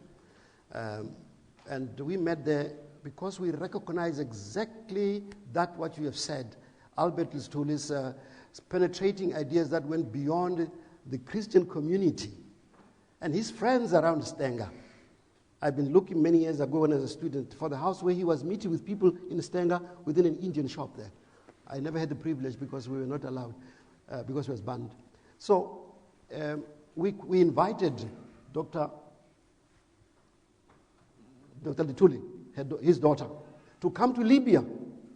And she came to Libya and met Africa interfaith at best to acknowledge the ideas of Albert Luthuli that went beyond the Christian community and went beyond the ecumenical movement to the oikumeni worldwide, all the inhabited earth. So we do acknowledge. Thank you for that observation. All right. And I'm going to carry on with our conversation, but unfortunately, airtime has run out and we need to recharge. I just want to say to our viewers that have been watching this conversation on Channel 404 and DSTV, thank you so much for tuning in. If you want to carry on following this story, hashtag Luthuli Lecture, that's where you can find out where we're going to continue this conversation here at the University of KwaZulu-Natal. But thank you very much indeed for joining us for this annual Chief Albert Luthuli Memorial Lecture and Symposium. So go and reflect your role, your participation in the church, and recognize that perhaps you have a role as a body, as a faith-based organization, to make the differences and the changes in society that you'd like to see. But from all of us here in Durban, KwaZulu-Natal, thank you so much indeed. And from there, we're going to, in fact, take you to Uganda, where the Pope is busy visiting the people of this continent. From us here, though, have a great day, everybody. Thank you very much indeed for joining us, and goodbye.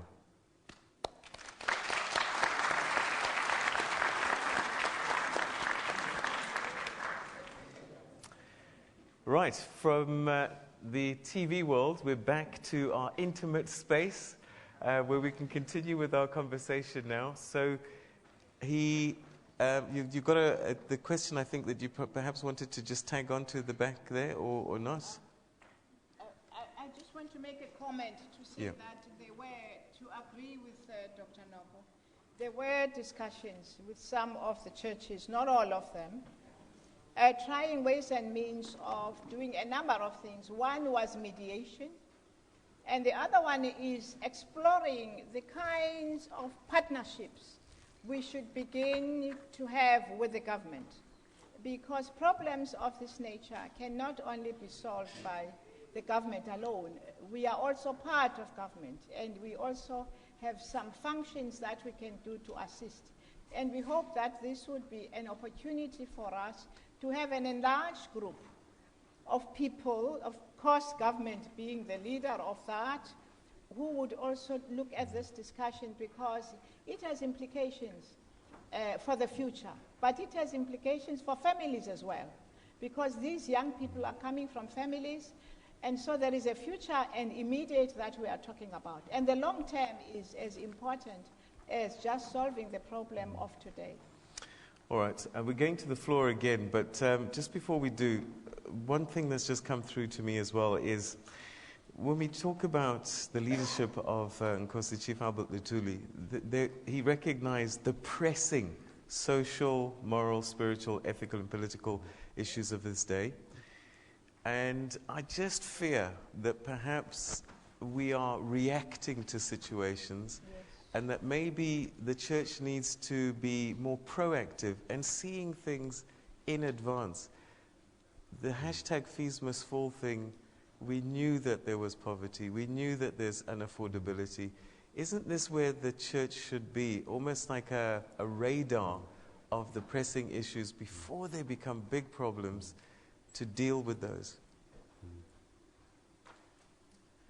You know, the reading of the sign, you know, we are an old country, but we are a new country, if whatever that means. We are people who are trying to exist as a nation within the last 20 years. And we are people, unfortunately, still who are living in different communities. And with time, maybe one day we will be in a different forum and different space with time. And because of that, we are not always, even as churches, in a position to see the signs of the threats that are coming to this nation. And this is not being apologetic for the church. Is that the situation has changed so much, and that the things that were able to keep us together as communities much more are the things that are not doing that.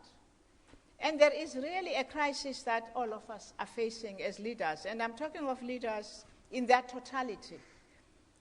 Whether you are a leader of an institution, or you are a parent in your own, or you are in the business company, or you are in government. And that is for us all to embrace the same values, the common values. And those are some of the things that are beginning to make it difficult for us to say, we can see that we are moving through difficult times because morality and ethics of this big nation, are beginning to be lost. What are those common things that can keep us together? And I think that is why it is not always, obviously, we thought, which probably was a mistake, we should have known better. I'm talking about poverty, that we cannot dismantle the old systems of apartheid, including the economic structures that were there within 20 years. We couldn't tell. We were in a hope that we will be able to deal with these things within a given time, because we've never been government. It was all new to get into these institutions and do a number of things. How do you govern? But then how do you at the same time retain the values in the governing? And as individuals, we were also challenged by our own positions. We want to create wealth as quickly as possible. We want to move from poverty ourselves as leaders to a better space. And so to say we are a collective, the good thing about apartheid, that's not the word we use. There's never been anything good. Let me find another formulation. As long as you were black, no matter how much education you had, no matter what, you were an inferior being with apartheid. They didn't care whether you were upper class, whether you are middle class, whether you are poor. It was the determination of your color that you are an impure being. And that was something that made us to recognize each other much more and each other's humanity, because we are finding ourselves into this. And I think that we will need leaders. We will need leaders who are going to be already there, because we can't all lead, who are going to help us to begin to do those kinds of things, even if they see something in their community or they see something in a small community, because things happen so quickly in the different provinces. I don't know, for instance, some of the activities that we are doing as a church when there are protests in many of our communities. I don't know. I should know that, we are doing either mediation, or we are creating a dialogues for the people to talk, or forum, and the tendency, we say the government will solve it. Right. And I think that it's really also a mindset. Besides just being able to project, we have to say we have as much responsibility as the government has. All right. I'm going to move to our audience, but one thing I want you to think about, perhaps at some point to answer, is do you think the people still need the church anymore, and that they're starting to look somewhere else because they've lost hope in the church, maybe? On the contrary. Yeah. You better ask that. But this is something to stew on. Yeah, he's the one who must answer that, because he's umfundisi of the world. Yes, ma'am. I want to state that I think I'm quite disappointed. Put your microphone up a little. Yeah, there we go. I want to state that I'm quite disappointed. I mean, I'm a veteran of the ANC. I'm a former MPL. I have been part of the struggle, and we had such great hopes. And I'm looking at particularly Brigalia Bam, who I've known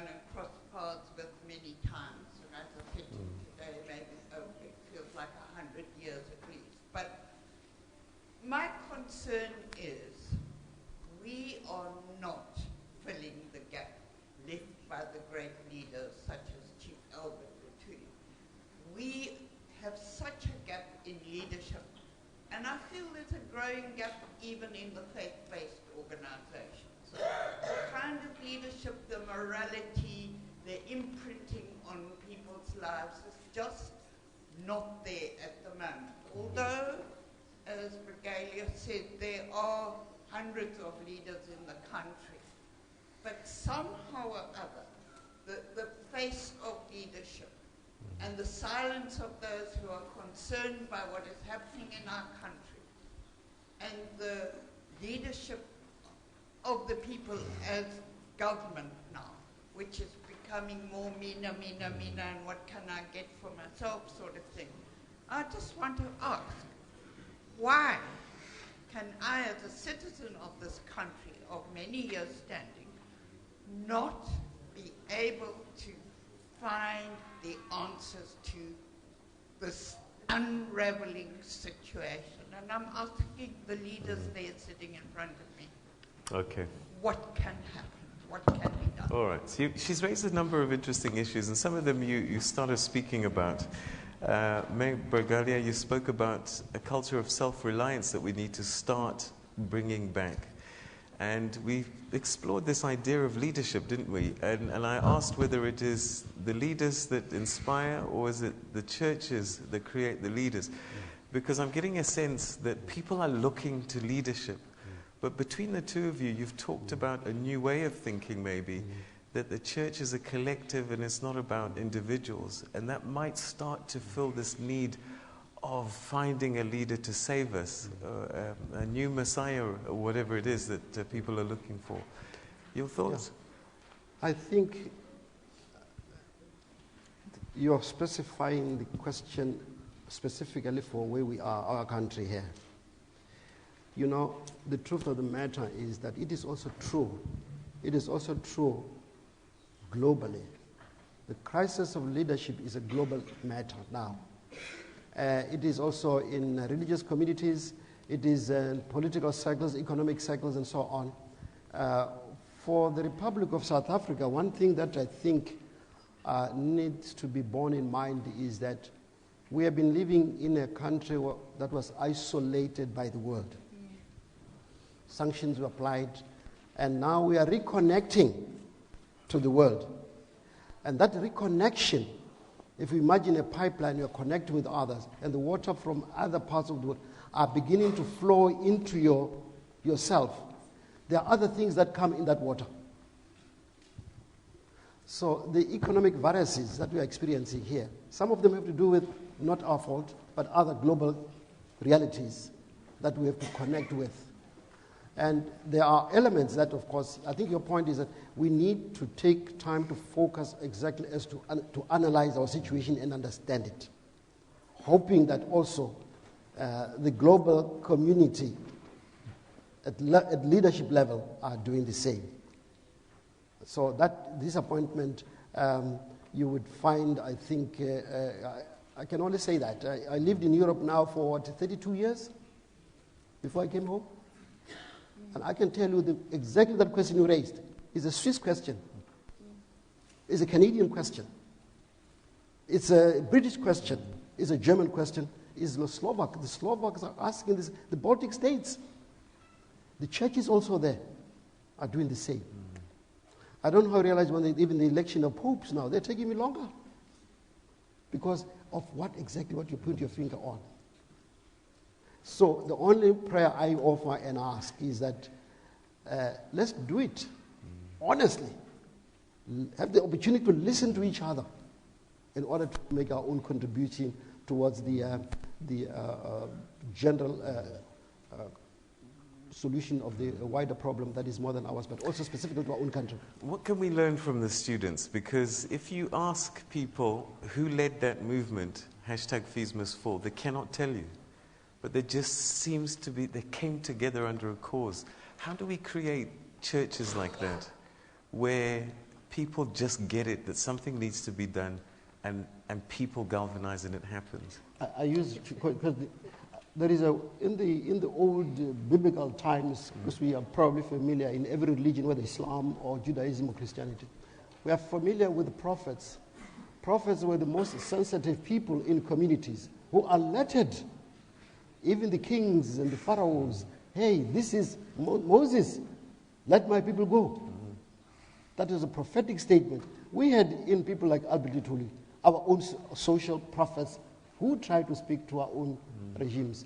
So I think the children, our children now, our students and other levels of what you call youth, are the most sensitive people. When things happen, they pick it up. I mean, she and I, we told you how young we were when Luthuli is almost 50 years. We probably don't pick up signals as quickly. I'm speaking for yourself and myself. So. Okay. Thank you very much. All right, there's a gentleman at the back there. Yes? Yeah, thank you very much. No, I just have a few comments to make and a question. You know, when I was growing up, I was told that the body is the temple of God. Bring the microphone closer. Yeah, Okay. yeah. When I was growing up, I was told that the body is the temple of God. But in our history, especially South Africa, there was a time when the black body was colonized. How come in the midst of understanding the body as the temple of God, there is a possibility for a colonization of a black body? That is the first question. Yeah. The second question. Yeah. Okay, I'll tell you now.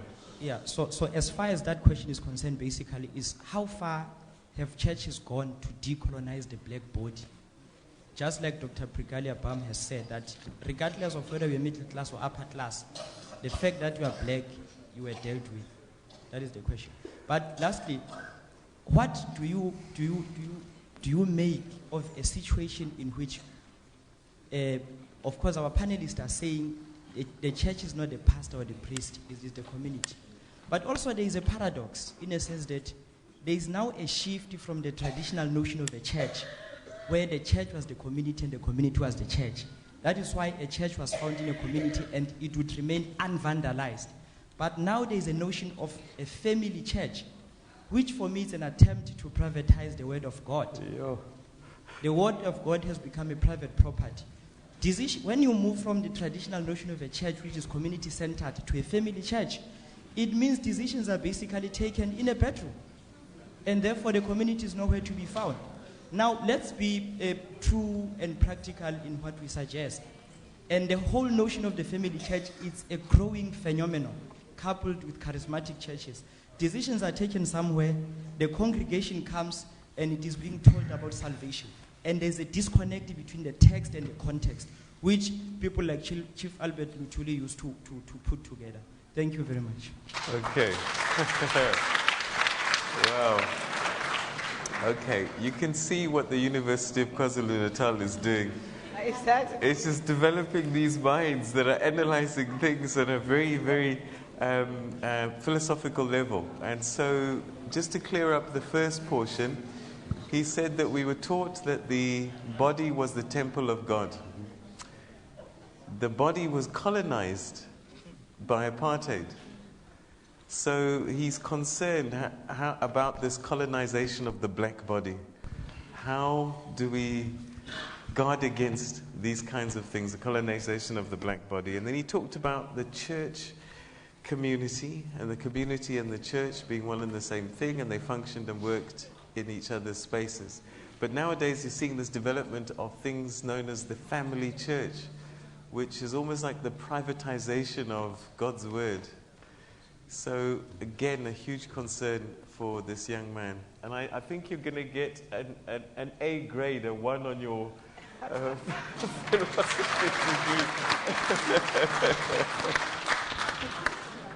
Okay, your thoughts? They look at each other. The family church. Yes. Yeah. Well, maybe you put your finger also a very important point. It's only that the answer will be so long. If you allow me, I'll be very brief. The idea of a family church is not in itself a wrong thing. It has preserved the church through the ages and times of difficulties. It has been a very important thing. But the church also is a communion, is a community. It cannot live within the family. Once you're a church family, you have to go out and relate to others. That's the nature of the church. The privatization is exactly the point that we made reference to, that it is when we have selfish personal reasons that we get the church to be captured. It becomes a captivity of the church into a home. And we make decision there. The decision must be made by the duly elected body of the church, generally called the synod or the church council, whatever body language you use in the constitution of the church. But it is not a private affair. You can't make that way. And the proclamation of the gospel is a public thing also. So the colonization we are talking about, I think, using the values of those of Albert's generation and others, they certainly would have said, no, that is not the way to church. Oh, no, we're not on TV anymore, so it doesn't matter. Really? Oh, okay. Hey, Kosiam. Okay. All right, so another question, please, at the front. If you've got a microphone in your hand, stand up. Okay, and we've got a gentleman at the front here. If you could bring a microphone here as well. Okay, speak. No, thanks. I think it's important that we're having this discussion at this day and age, because we are at a point where there is a major distortion of the word of God. We are living at a time where the church has been politicized and has been privatized, as Mlaudi has said. Now, the question is, how would we then venture into attending contextual theology and deliberation theology? Because for ours is to make sure that the church lives within the community and the community lives within the church. However, one of the things that have been highlighted here, I would like to relate as what I may term as the Messiah syndrome, because you find that there's a certain leader that has been elevated to be above the church and above the society at large. Even the church itself has been seen to be an economic mechanism as a way of making money. How do we then discard such distortion of the church, and how do you achieve the church being part of the community and making sure attain some of the things that we need to attain? Lastly, I think it's important that we make sure that we highlight that the silence of the church has been loud. It has been loud to an extent that it is in itself defining ourselves, because the church has been silent on student issues. The church has been silent on a number of issues. The church has been nowhere. However, the church is found to be very loud and to be poetic on other issues that are not of significance to us as a people. I believe that the church should live within the community, because what is happening now is the elitism of the church. We must discard such and make sure that it does not seek to live, and we must make sure that the church lives within the community. Yeah, ne? Okay. All right. And, I mean, the young people know what they want. They know what they need. And I keep coming back to that question that I asked you earlier on. And I'm just wondering, is the church losing its relevance beyond saving souls? Well, I think... But answer his question, more importantly. Yeah. I don't think that the church will ever lose its relevance, ever, because... Beyond saving souls? No, well, I don't like saving souls. It's more than that. It's really faith. In other words, is there going to be a time when people don't believe in God? I would rather put it like that, because we are talking about the institution as the church, and on the other hand, there is a question of God and faith. So that I think that we are now, suppose, concentrating more on talking about the institution as the church. I think there will always be, as long as human beings lived, there will always be believers. And what about this relevance, I mean, in terms of the silence that's loud that he's concerned about? You see, you have to understand that I love the media like all of us. But at times we depend too much on the media. Is that if we have had a meeting as church leaders, which we do, or we have had meetings which happen in my own life, the retired general secretaries of the SABC, that is not covered by the media. So you don't know what we are. You don't know what we are doing. You don't know what we are thinking. And I'm now becoming a little bit defensive because there has not been a big protest in the street, perhaps, as we used to do on the olden days when we used to say, calling all the churches to go for protest meetings. There you get it. But I think that in some ways, what you are talking about, what is it that is not loud enough, or something that you don't see enough in your communities that the church is doing? Because we depend, all of us, on the reporting of the media and so on. I think we are also, as churches, I think maybe Dr. Noko can answer this. There are little efforts we are beginning to see, because the end of apartheid for us weakened the ecumenical movement. Our ecumenical movement got its expression in South Africa, you are right, through us getting together through the South African Council of Churches. And let me tell you, in an honest way, we managed millions and millions. Money. That's why you saw us doing things in the community. And that money we were using was coming from overseas. The money was coming, tax money, of overseas people. When we then became government, those countries said to us, we have been putting money through anti-apartheid organizations, we've been putting money to liberation movements, we've been putting money to you as NGOs. Now you are a full government and you don't even qualify, you don't even fall under a category of the poorest of the poor as a country. You know how they assess the countries globally, those who are poor of the poorest. And so part of the fact that we are no more together for all kinds, we also became divided. You know, instead of us becoming together, even as a family of churches, the democracy actually, instead of getting us together, our own democracy divided us. I won't go into those long things of our own divisions and our own disagreement. We had an expression that we called critical solidarity. We're struggling with this at the time. This is now our government, so we have to be nice to them. You know, we have appointed them. It's the first time we have democracy. Let's be nice to them. Let's not. So we call it critical solidarity. I tell you, I didn't even know how to defend the critical solidarity, but it was the only way. So we started to disagree amongst ourselves to say, this is a new government. Most of these people have come from abroad. They've not been in the country for many years. They are learning they've never run government. You know, some of them had been away for 25 years, like me, I was away for 21 years. So let's give them a chance, these people who are coming from abroad. So we are now beginning so we went through this period ourselves as South Africans, but we were also part of the churches. And so this period of the 20 years has been also a testing period for us of how do we become a new force in ecumenism in the context of the South Africa of today. And I think the speed, we don't get the money. We are not entitled anymore. We were getting money of tax money from the Swedes, from the church. We don't get money from government. We don't qualify as churches to get money, even to get money for community work. And yet, we used to get that money. So I'm simply saying that your presence also means financing.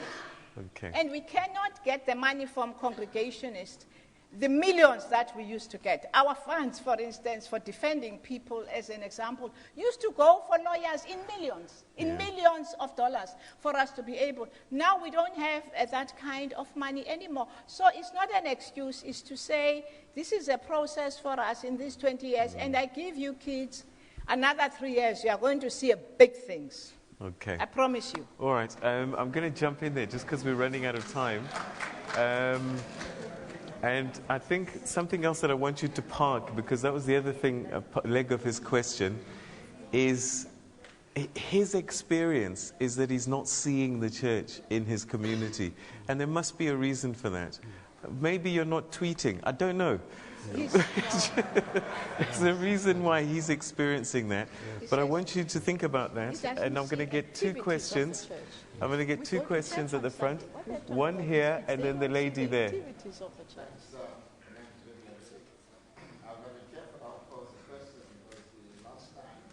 I raised this question and I was misquoted. I was called anti-Indian and dividing the Indian community, so I'm going to be a bit cautious this time. And it's a very relevant question because, everyone and the speakers even talked about Chief Albert Luthuli and his closeness to the Indian community, and Dr. Albertina Luthuli has talked about it. But the reality, though some intellectuals dispute this, there is deep underlying tensions between the Indian and the African community in KZN. It caused the KZN government to even set up a commission of inquiry into this issue, and it is a concern. And it moves away from the doctrine of Chief Albert Luthuli, who really he was for social cohesion. He brought everyone together. And my appeal today is to the Luthuli Foundation. I believe you could play a great role in unifying the Indian and African communities who historically were very close together.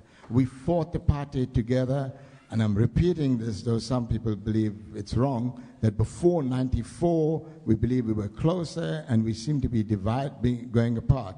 And I believe the church itself can also play a great role in social cohesion. We as a community, a lot of communities, and there's racists in the black communities, racists in the Indian community and the white community. We've got lots of racism. And I believe that the church has to play a more meaningful role in social cohesion on Sunday morning, because the church played such a meaningful role in the past, and I believe you can make a difference. And I repeat my call to the Luthuli Foundation to really get involved in initiatives to bring the African Indian community closer together, because you have the moral high ground, because Chief Luthuli was for social cohesion. Okay, if you could just pass the microphone to the lady next to you. All right, so, and I know you talked about Indian and African, but I would imagine that people of European descent are also quite important in this equation. Yeah. Yeah, my name is Nomfundo Luswazi. I come from Mthatha. I sit on the Museum Council, and I'm interested in the students also because I'm associated with Walter Sisulu University. I'm just checking if my thinking is in the right direction from the two speakers. Earlier on, especially Dr. Brigalia Bam emphasized the importance of setting a movement in motion. So that I take it that whatever contributions are being made here it's ideas that will feed into the formation of such a movement. But what I am asking myself is, where do the churches in the West draw so much of their power and their influence from in the development of their country and communities? In my view, there were movements that led to establishment of very solid partnerships between the establishment, between the state, between government, and the organized churches, which gave the churches very clearly defined roles and spaces in the development, in shaping and changing the lives of people. Of course, I'm talking about, we see a tendency in South Africa also of churches getting rich, not all of them. And the Catholic Church and the Evangelical Church in Europe, I don't know what the current situation is, but in the 1960s and 1960s, they were quite well-to-do, with very clearly defined, a very clearly defined partnership relationships with the establishment. Now we hear a lot on television, in the media, about, for example, the National Development Plan. There have been many policies before the National Development Plan. Churches, organized churches, were a part, they played a role in the formulation of the National Development Plan. I've been associated with the Eastern Cape Planning Commission, and we also sat with the church leadership in the Eastern Cape, so that what is in the Provincial Development Plan, Vision 2030 today, reflects also the thinking of the churches instead of provincial transformation. But once those documents are in the public space, it's government that acts and implements. Where are the churches? What have they carved? What have the churches carved for themselves in their broad, in the implementation of programs that will be brought to affect, the lives of people from all angles? Maybe just a small example that one could draw from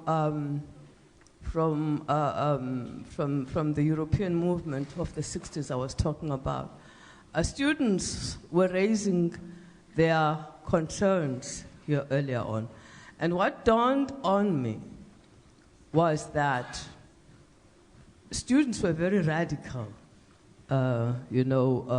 wanting to see change also in their societies. And they were quite successful. But what I remembered was that talking about this division of responsibility, while the university and other educational institutions take responsibility for the administration of the university, for curriculum development, for quality assurance issues, the churches were given the residences as their space. And so you have student hostels that are officially run in very organized form by the churches. Okay. So this is the kind of division of responsibility I'm talking about. And what was the effect of that? I know students today would say, as fun band bet our tina, about masiwe 9. No, it's not about that. It's actually about sustaining the moral fiber, because these are young people who are still undergoing socialization. Thank you. Thank you so much indeed. And I know I probably gave you much more time than I should have, but I think it was important to get your voice in. Yeah. So what I'd like to do now, unfortunately, because time is not on our side, I'm going to both ask you now perhaps to start giving us our final thoughts, bearing in mind the questions that have just been raised and the thoughts that have been shared. If you can incorporate them in your final thoughts. And let's not forget why we're here today, and it's really about looking at the role of faith-based organizations in 2015, based on the legacy of what we've learned from Nkosi Chief Albert Luthuli. And I just keep on wondering if the churches themselves need to reinvent themselves and not keep on trying to do the same things that they were doing, and that maybe Chief Nkosi Albert Luthuli's version of church worked then, and it may not work now. And maybe that this is the challenge that we need to look at in the modern age. And as I was saying, maybe we need to tweet for him to feel like he is part and he's being connected and felt with by the churches. But I'm going to ask you to wrap up. Give us your final thoughts. address these issues, these deep underlying tensions between South Africans of Indian and African descent. What can the churches do in this day and age? And also the comments that were made by Mayor Luswazi. Let me start with you, Dr. Brigalia Bam. I think he will answer he Yes. has the best experience on the relationship state-church, because he has been the world general secretary of those kinds of churches that receive money from government. But I want to say one thing about us, what we need to think about. We need a new kind of relationship as churches with the government. That's the first one. Where there is a relationship of trust, first and foremost, from both sides. Where there is a relationship based on independence of each institution. What happens in other countries, and Tanzania did the best. After Tanzania had become a government and they were doing everything as it happened with us, doing everything and everything, we had to give up with the SACC 5 departments that we were running, because we were running those departments all over because we had money for them. Okay, that is an example. An example of that, at the time I was there on the staff, we had close to 1,000 staff members who were getting salaries from us. But let me tell you where the money was coming from. The money was a combination of little money that comes from the churches that they put into the pool. But a lot of money has to come from government, from tax money, where you have trust. And the government says to the churches, as they do in other countries where I've lived, you take the responsibility in your particular community, either as ecumenical or as a group. We as government will not be able to establish poverty program in each and every village. That's an example. The government says we'll not be able to establish run each and every clinic administration in every part. The government says take 4 hospitals from us and administer the hospitals. But we as government will give you the fund, the money, and you will be accountable like any other institution that receives money. You see, I'm not making excuses at this point. We cannot be visible because the visibility means we have to do activities in the communities. And unless we can do, for instance, I want to belong on this. In the United States, which is a very wealthy country, you will never find, unlike us, a councillor being responsible in a local area for a poverty program in America. That's not possible. There is no municipality that can know each and every family. In a big country like that, it applies to every, and those responsibility on the local level, the government gives money, and the churches who are there locally do the work on behalf of the state. And then you account for the money. And they even have a good system in other countries where I have worked, where you actually get that the people who do your auditing and all the other people in this level with government money are paid by government. So you don't have a responsibility of paying that, but you manage the work on their behalf and you pay salaries to these people in this particular area. Because as churches, we just don't have this kind of money. Let me come up clear. Not every church is so wealthy that they will take the responsibility to administer Baragwanath Hospital in Johannesburg, which is one of the biggest hospitals in the African continent. But we can administer that hospital as churches. But we need the funds in order to administer it.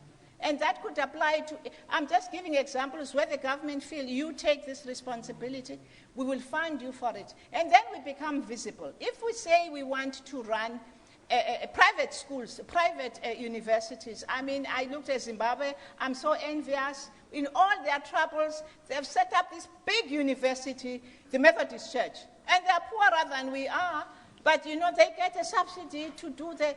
So there is this, I think the only way we also need to find the new partnerships with our local institutions, whether it is local government, whether it is provincial government, whether it is the national government, that a new relationship we begin to establish where there is trust that we can do some things on their behalf, and they will give us the tax money. And then we then work as partners in the area. That really is the only way of our survival, where we can, today we can be seen in, some of the work we can even do as volunteers, because there is still a problem of volunteer work, which we are still doing in some parts of the world. But that is really a new way we need to think as churches. On our own, we don't have the possibility to, the problem of poverty has become so big that we cannot, as a church, on our own, try to deal with the crisis of poverty in this country. I'm just giving it as an example. Okay. You go from community to community, and it's needed. So that is my final statement, is that the church must be supported. Dr. Brigalia Bam, thank you very much indeed. All right. I think that is a very clear call for somebody. Please help us. I've finished my long speech. Okay. One money. Reverend Noko. Yes. Thank you so much. I think, let me start with that briefly. I'll be very brief. Yeah. Start with the souls, the salvation of souls, and so on. I think, let me take the opportunity, because I believe there are students here, maybe from the Department of Anthropology or Psychology, in case you do, and those who are teaching, well, that a human being is consisting in our, as we talk, of the soul and body. You are, in reality, a soul that is embodied. And you are also a besouled body. You can't be anything else before God. God is not interested in one part and doesn't like the other. Your soul is not in a container. You are an entity. So the salvation of a human being, it's in its totality, as a besouled body and an embodied soul, if I use that categories right now. So I think this is important. Luthuli refused to be drawn into a dualistic approach. So the body here, the soul here. As a layman, although he was not a theologian, as a layman, he understood that you have to be an entity. So the church, the institutions of governments, voluntary organizations must be interested in you as you are, not in a divided form. That's important. So you stand before God, whatever salvation. And I think it's important for Christian communities. We are coming at it from a different theological angle. There may be others from a different angle. The second one is the state church.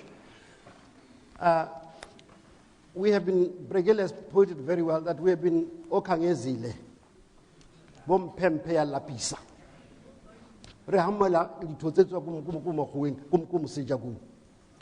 Receiving things from other parts of the world. Why did they do that? The church in Europe many years ago, and the states in Europe made agreements in order to deal with poverty and other issues in the communities. There's an alliance. So every church is registered, and registered its membership very carefully. And when they work, in some instances now, this is the Nordic countries in the past, this is what was the situation. They've changed now.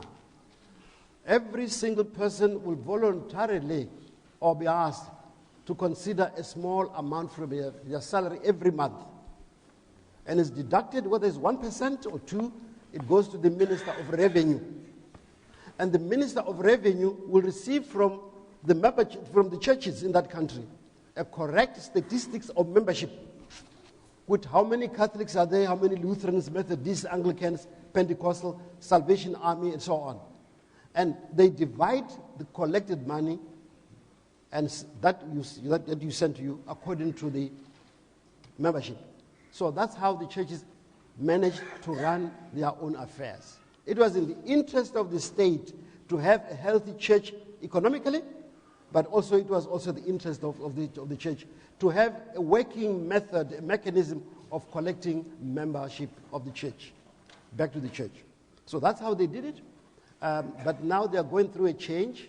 And in Germany and in North America, particularly North America, they have a different system where every church has a tax shelter. And you, as umfundis, you are not employed by the church, you are self-employed. So you can deduct your costs, a certain percentage is tax deductible.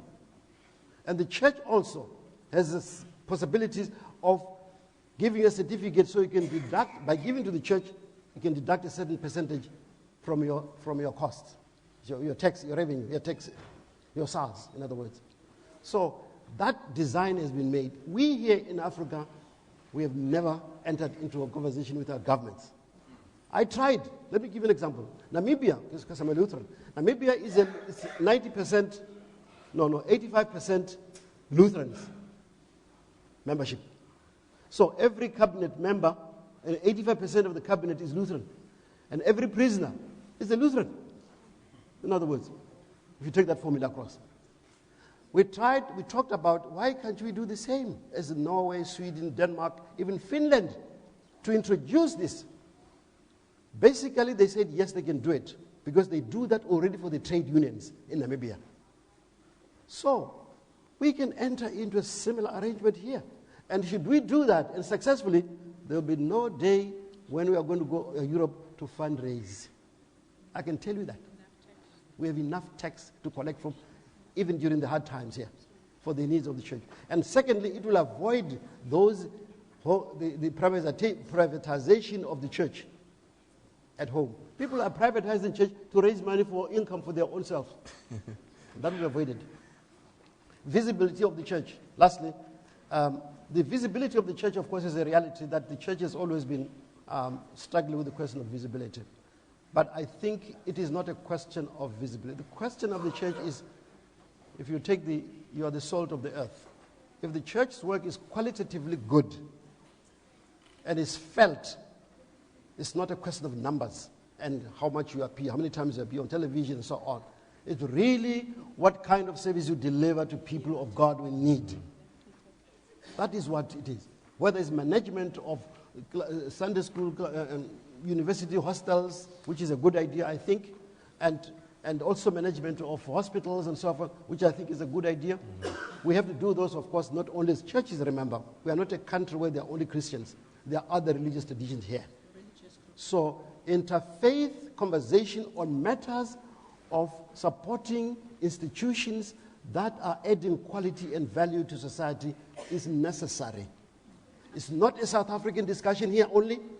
The neighboring countries as well should engage in that. I thank you. Thank you very much indeed, ladies and gentlemen. Our thanks to Dr. Brigalia Bam and Reverend Dr. Ishmael Noko for leading this conversation and leaving us with some thoughts that we as a collective, I think we can take forward as we debate this. I think you spoke at great length about this interconnectedness of faith that we're trying to create. But as I've been listening to this conversation, I suspect that maybe another level that we need to look up is not just the connectedness of the faiths, but the connectedness of the generations. There's a message that the youth need to hear and contribute to as well.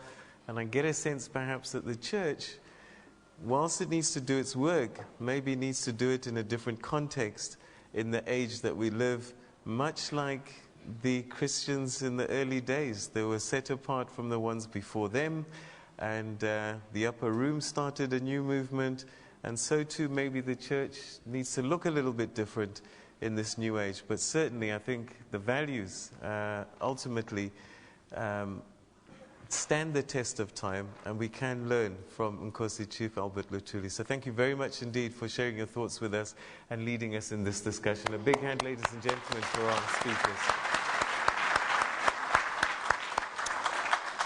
Okay, so we've heard a few voices, but I think it would be improper for us to wrap up anything today without hearing from the family that has given us this great gift, which is the legacy of Nkosi Chief Albert Luthuli. And so to share with us on this Memorial Lecture Day, it's my great pleasure to ask Mrs. Jane Ngobese to join us on stage to speak on behalf of the family. Let's give her a big hand.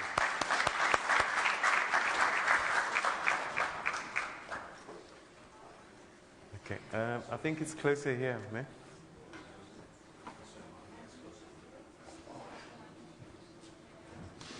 Can you make it up the stairs? Okay. All right. I can help you. There we go.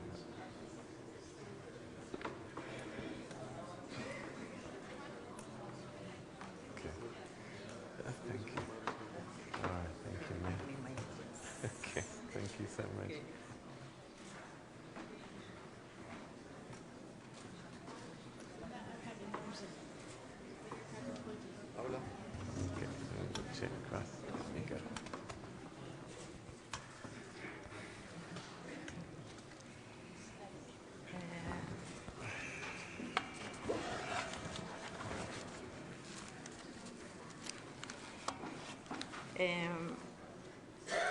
Ladies and gentlemen, I feel quite honored to be the speaker on behalf of the family, and I want to thank our speakers who gave very good input on the life of my father, and thank the organizers from the university as well as the Department of Arts and Culture.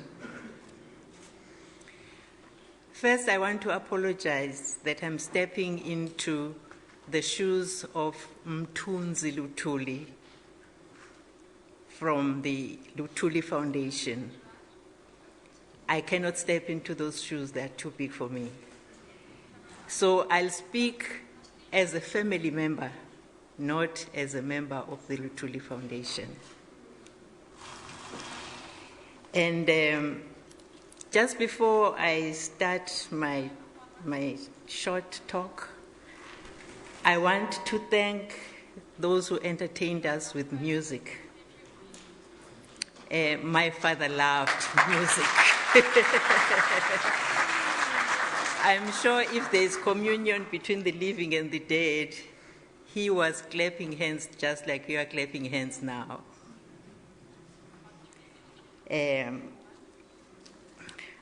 I want to start with saying that it is a great honor to all of us as family to be members of this family who were nurtured by our father, Albert Luthuli. It was a great gift that God gave to us. And it is said that to those whom a lot has been given, a lot is expected from them. It is also a great challenge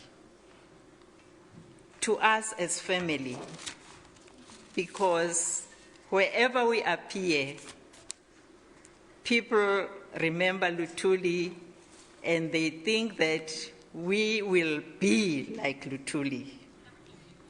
We cannot be like Luthuli. We can only be the children of Luthuli. I want also to say that his fatherhood to us was to us a fatherhood that made us think that all fathers were like Luthuli. We only learned later when we grew up that he was such a remarkable man. Yes.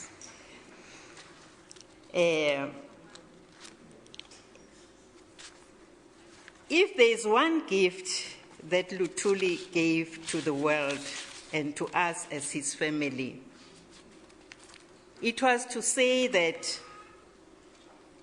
whatever God has put you in the world to do, it will not be complete if it is not inclusive of your spirituality as well. You cannot be a complete human being if you are a material human being, and you cannot be a complete human being if you are a spiritual human being only. These two things have to come together to make up a whole person. God has put you on this earth, and He has made you journey through your life in the company of a lot of people. From the time that you are in the family, to the time that you are in your community, in your school, to the time that you grow up to be an adult who should have an impact in your wider community and in the world, God has made you journey with other people. And He expects you to make a positive impact in the lives of these people. And you can only have that positive impact if you bring your material presence and all its gifts, intellectual and otherwise, together with your spirituality. Then you can impact on people. In Luthuli's context of life as a Christian, we call this having a Christian social responsibility. This is not exclusive of other faiths or other religions.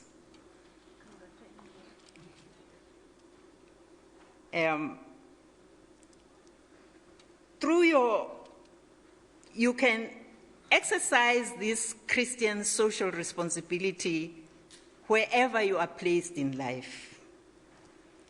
It can be in business as a businessman. You'll make a different businessman if you are also conscious of your spiritual responsibility. It can be in any of the professions that you choose. You will make a difference in that profession if it is inclusive of your spiritual responsibility as well. Even in mere skills, people make their mark because they have a spiritual commitment. That's why one artist is not like the other artist. There is a difference. That's why one gardener is not the same as another gardener, because they don't come off the same spiritual base. Another one, it's just a skill. Another one, it's a dedication. It's a commitment.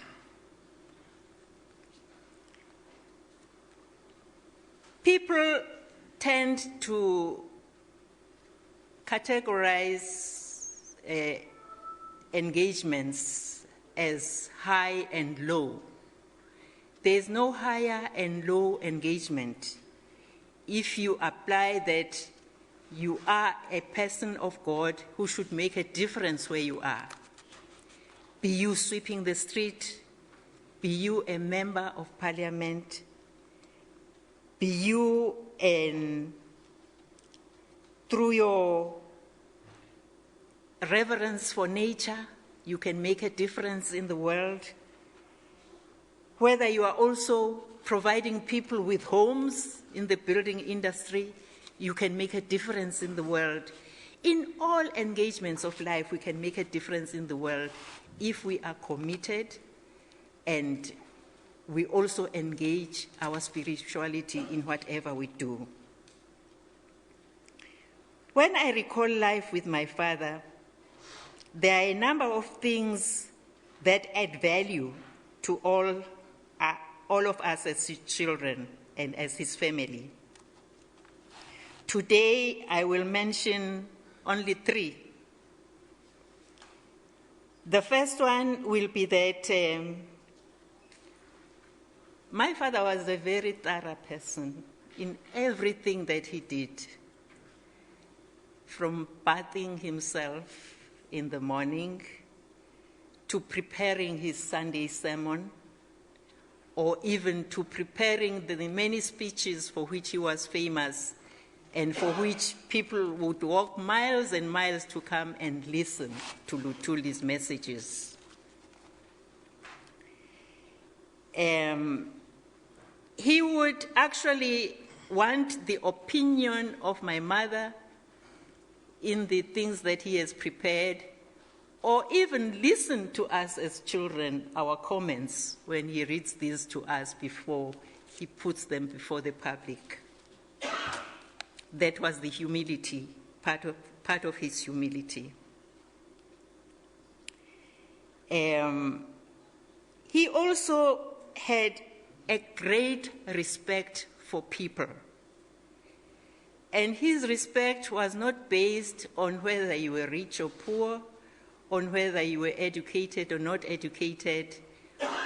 What strikes me even to this day is his recognition that wisdom is the gift of God. You don't go to be learned at school and acquire wisdom. You don't look down on Ibeshu, which were traditional people in the community, and think that they have nothing to contribute to the community life. He had members of the traditional society whom he respected for their God-given wisdom in his community council.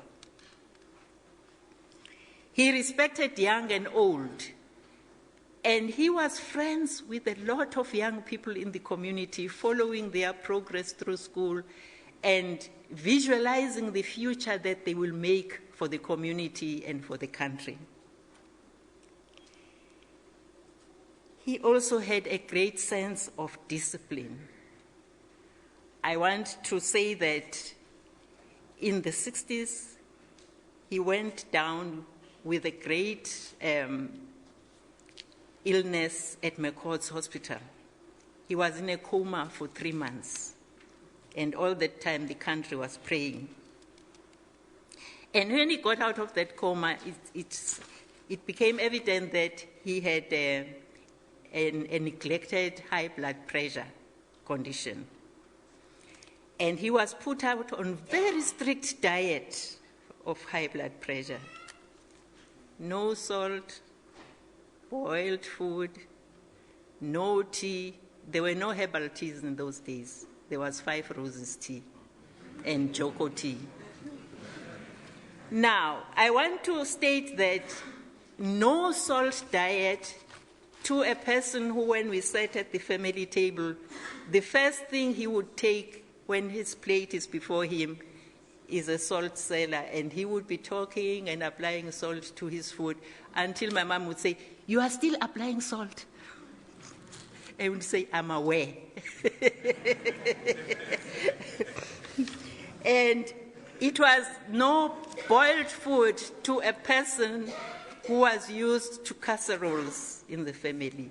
Be it beans, be it meat, be it whatever, it was casseroles in the family, or even roast. And all that was not in the diet of high blood pressure.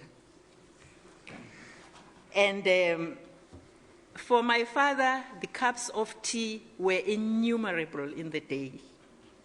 Whenever he sat down, he wanted a cup of tea. And he wanted it strong and hot. But when he came from McCord's Hospital with that diet, he didn't scale it down. He immediately committed to it. Religiously, he would not have any of the wrong stuff. And I want to believe that deep down in that commitment of his, it was not just for his personal health.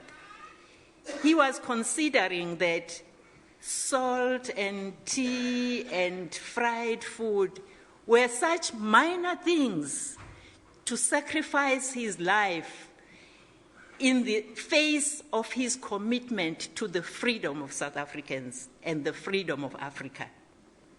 That was more important to him than to say, I need to enjoy my salt a little bit. I need to enjoy my tea a little bit.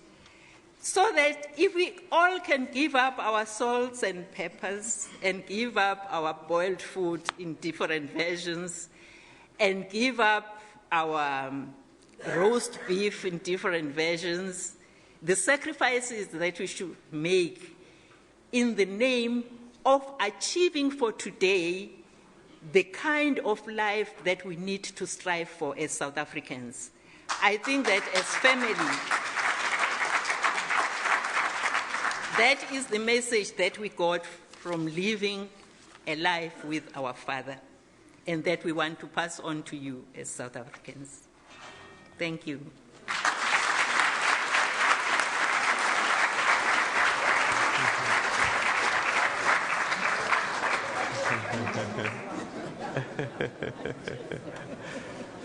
Let me take your notes and help you down the stairs. Okay. Thank you very much. That's a powerful message. Okay. I'll stay right by you. Go ahead with me. Okay.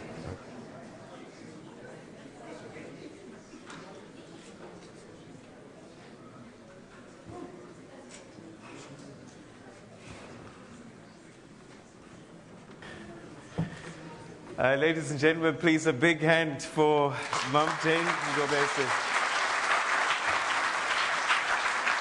And on your behalf, I would just like to say thank you very much indeed. To your behalf, I want to say thank you very much to Mom Jane Ngobese and the Luthuli family for giving us actually your father, because I know that for us to have enjoyed him and his leadership, you had to sacrifice quite a lot. So we thank you so much for giving him us, and also for sharing your powerful memories. I think that kind of adds a little bit more to the character of this formidable man that we've grown to know, particularly through these lectures. So thank you very much indeed to you and to your family for giving us the legacy of Dr.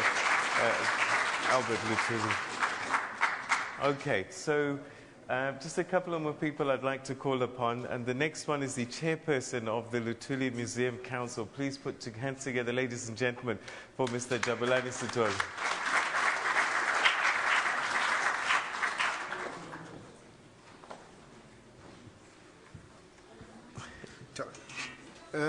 Thank you, Program Director.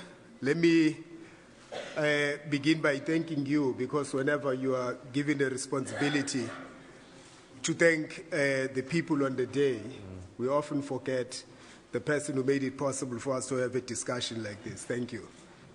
Let me just again extend our deep felt gratitude to the two esteemed speakers, Dr. Ishmael Noko and Dr. Brigalia Bam. I must say your contributions today have actually given us a food for thought. In fact, it actually rose up to the sort of expectations we were having, because I must emphasize, especially in the light of what Mr. Vivian Reddy was saying, that the theme for this year originated within a context of a crisis that I think the country has been witnessing. If I recall quite well, it was just on the back of the xenophobic attacks that we had. And some of the key questions we were asking ourselves, if Chief Albert Luthuli was still around, what would he say about our behavior as South Africans? So it generated a great deal of discussion. Since then, and of course, being in a company of colleagues in council, you must have heard Professor Luswazi, of course, who keep us in check, and Dr. Albertina Luthuli and others. We realized that the crisis did not end with the xenophobic attacks. I think soon thereafter, roads must fall. This has actually continued to say the fees must fall. And clearly the colleagues were saying, it seems to us that a number of the crises and the issues that are coming up are symptomatic of bigger problems including issues that you have highlighted quite well in your speeches of unemployment, social inequality, poverty, and many of those. And I think the one point that I can emphasize from what I've heard from what you are saying is that we need a generation of activists again We are not presupposing that there are no activists, because from the line of questions that were coming from the youth, it's very clear that there are activists who are thinking critically about what is going on.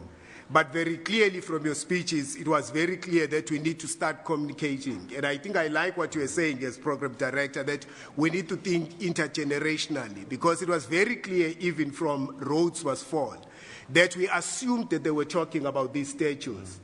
And upon close engagement, it turned out that in fact the problems were far bigger than that. So I think that is what we are taking, and we would really like to express our appreciation. And of course, add, Mr. Reddy, that there is no question the challenges continue. It's also amazing that when Luthuli rose to prominence in the late 40s, it was just on the back of the unfortunate incident of the 1949 Indian African riots in Durban. And I think it's a very serious challenge, and of course a challenge that has got to be taken not only by members of council, but by a broader grouping of communities in this province and elsewhere, because there is no question the destiny that we carved for ourselves in 1994 is threatened by the very problems, as the speakers were highlighting. If there is poverty, social inequality, and all of these problems, they are threatening the very stability that we seek to achieve. And clearly there is a need for that kind of dialogue, and we would have to actually take that into account. I must and think about it and see if we can't broaden even this dialogue and discussion of what ought to be done. I must actually go on then to say we would also like to express our appreciation, I think it was put quite well by the program director, to the members of the family, especially the senior members, Dr. Albertina Luthuli and Mrs. Jane Gobese, and the grandchildren. We all appreciate again and again when we think about the fact that you gave us a man of this caliber in Chief Albert Luthuli, a person who becomes a conscience and a reference point where we ask ourselves time and again, when we seem to be going astray, to say what would leaders like this be saying and what's the relevance of the values that they left behind. We appreciate that. We would also want to extend our gratitude and also recognize the leadership in business that are here today. In politics, I think I saw a few veterans, of course, that are in the house, and Mamu Ella Gandhi, of course, the granddaughter of Mahatma Gandhi, and other veterans that are here. The political leadership at various levels, I may not really be able to see the individuals. The church leaders, I think there was a mention of Bishop Ruben Philip earlier on, and others that may be here.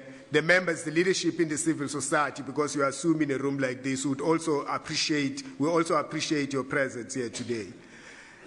I must actually say, sibonga kakhulu nakumphakathi wase-Groundville. We always appreciate, because uLuthuli was rooted in a community.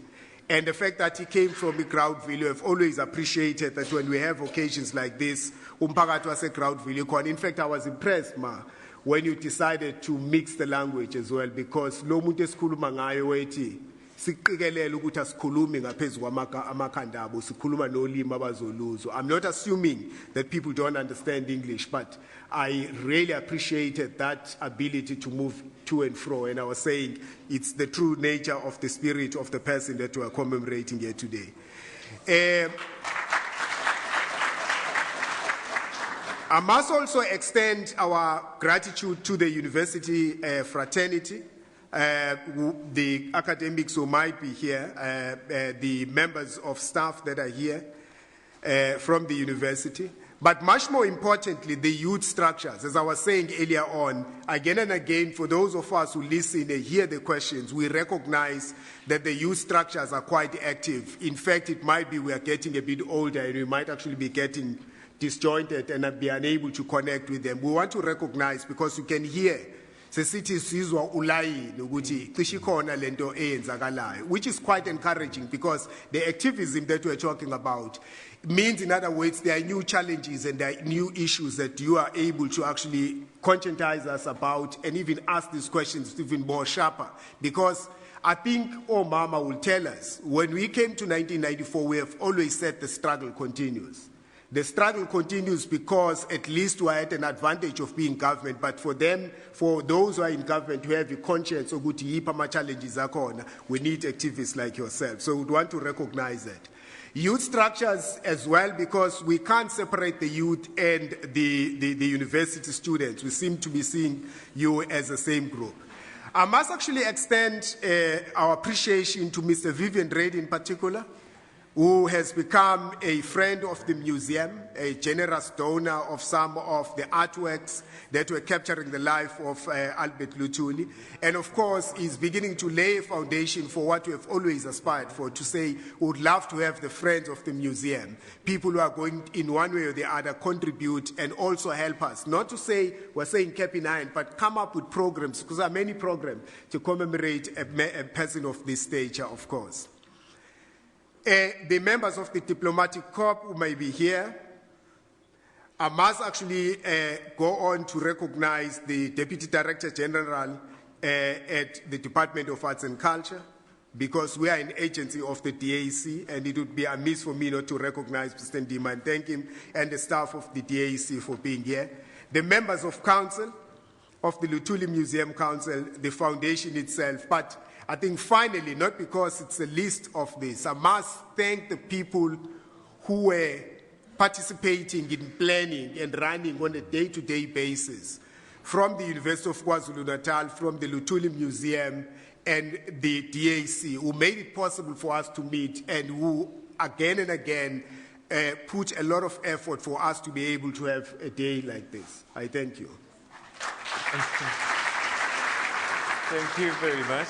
Okay, so, and I want to thank, in fact, I think we should give a big round of applause to the Luthuli Museum and the Luthuli Foundation, actually,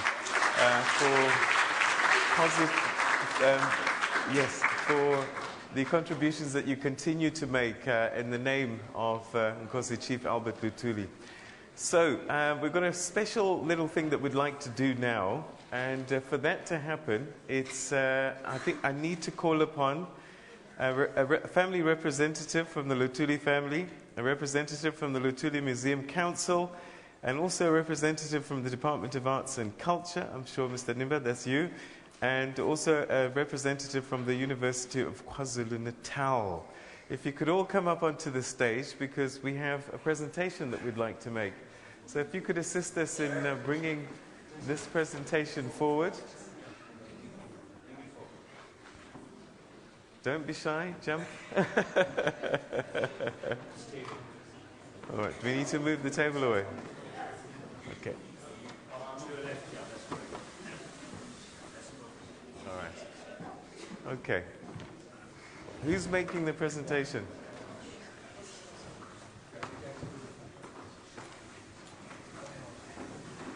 Okay, let me stand out the way here. Okay. This has to be bigger.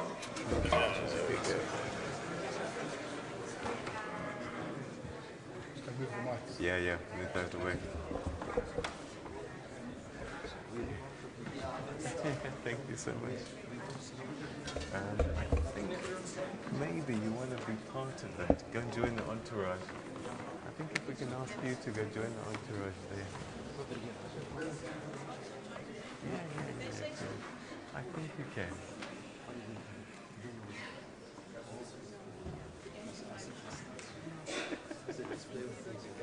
All right, okay, then maybe grab 2 seats at the front.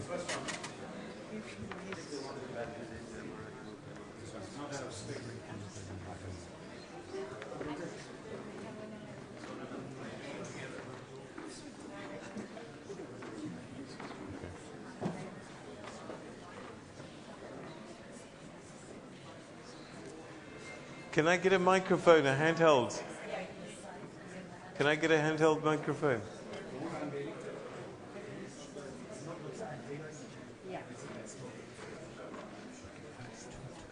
They want to unveil the paintings. From who to who? One for Dr. Bam and the other one is for Dr. Noko. Oh, okay. All right. Okay. All right. So. All right.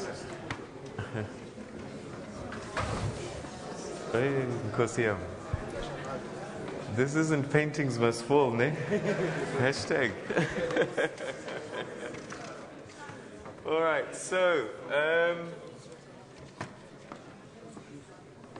All right, so this may be quite a surprise for the people that I'm going to call upon, but what we have here are two gifts actually for two very special people that have, I think, contributed greatly in today's proceedings.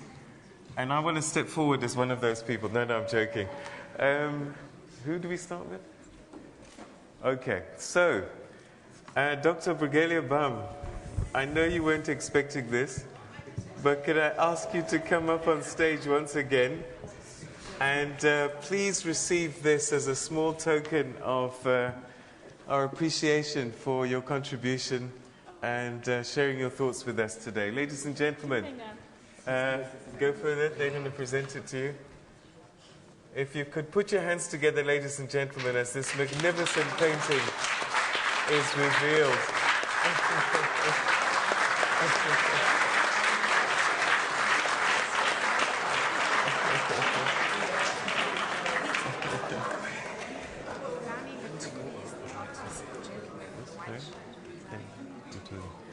All right, and just to let you know that Palani Luthuli is the artist for this. If you could put your hand up, Palani, so we can see you. This talented young man is the one that created this.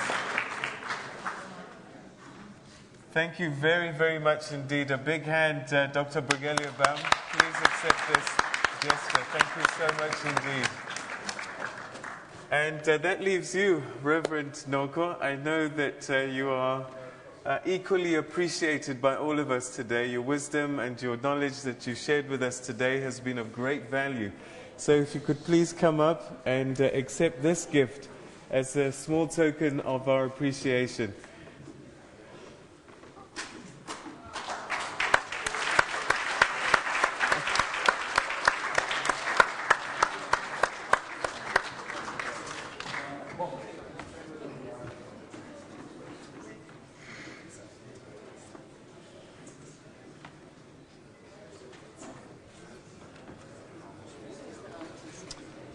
Right, a big hand, ladies and gentlemen, as we prepare to take a group picture so that we can capture this moment.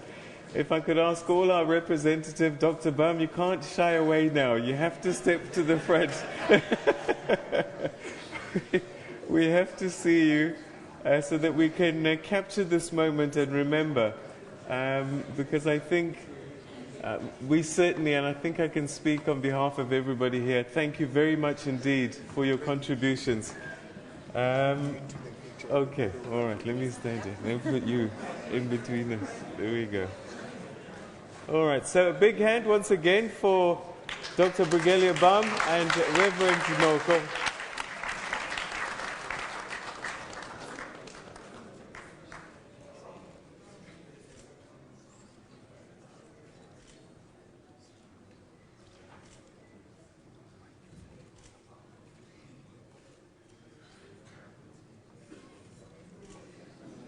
Okay, are you happy? All right, a big hand. Let's say thank you very much indeed to our guest speakers and our family representatives as well for sharing this moment with us. And as they make their way off the stage, I would just like to say once again to all of you, thank you very, very much indeed for being with us here today. Thank you so much for the comments and the thoughts that you shared.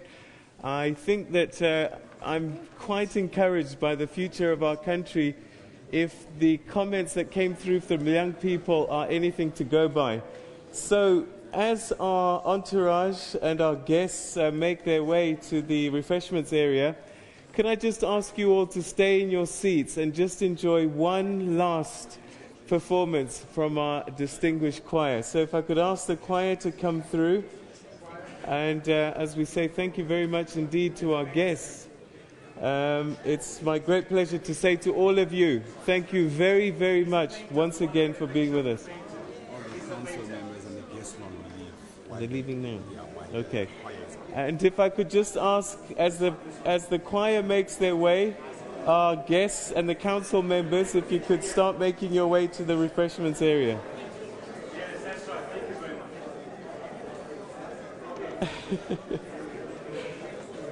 Okay.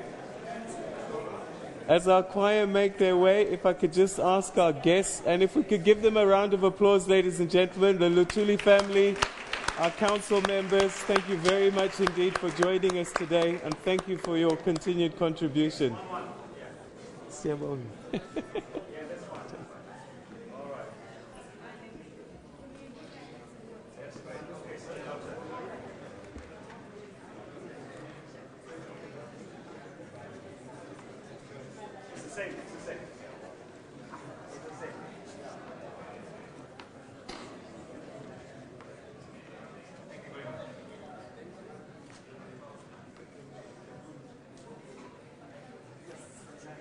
A big hand, ladies and gentlemen, for the Luthuli family. Mam Gobese, thank you so much for sharing your thoughts with us. Dr. Albertina Luthuli, thank you so much. Thank you so much, man. Thank you, I really appreciated you. Thank you so much. My Lord and Master. I will definitely get a hold of you. Okay. Oh my goodness, wow, small world. Oh my goodness. Oh my God, thank you so much. Once again. No, you're the man. Once again, you're the man. No, well done. You're a talent, man. No, you're the guy, man. Thanks so much, eh? All right, my brother. All right, ladies and gentlemen, the Stanger Choir.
One more.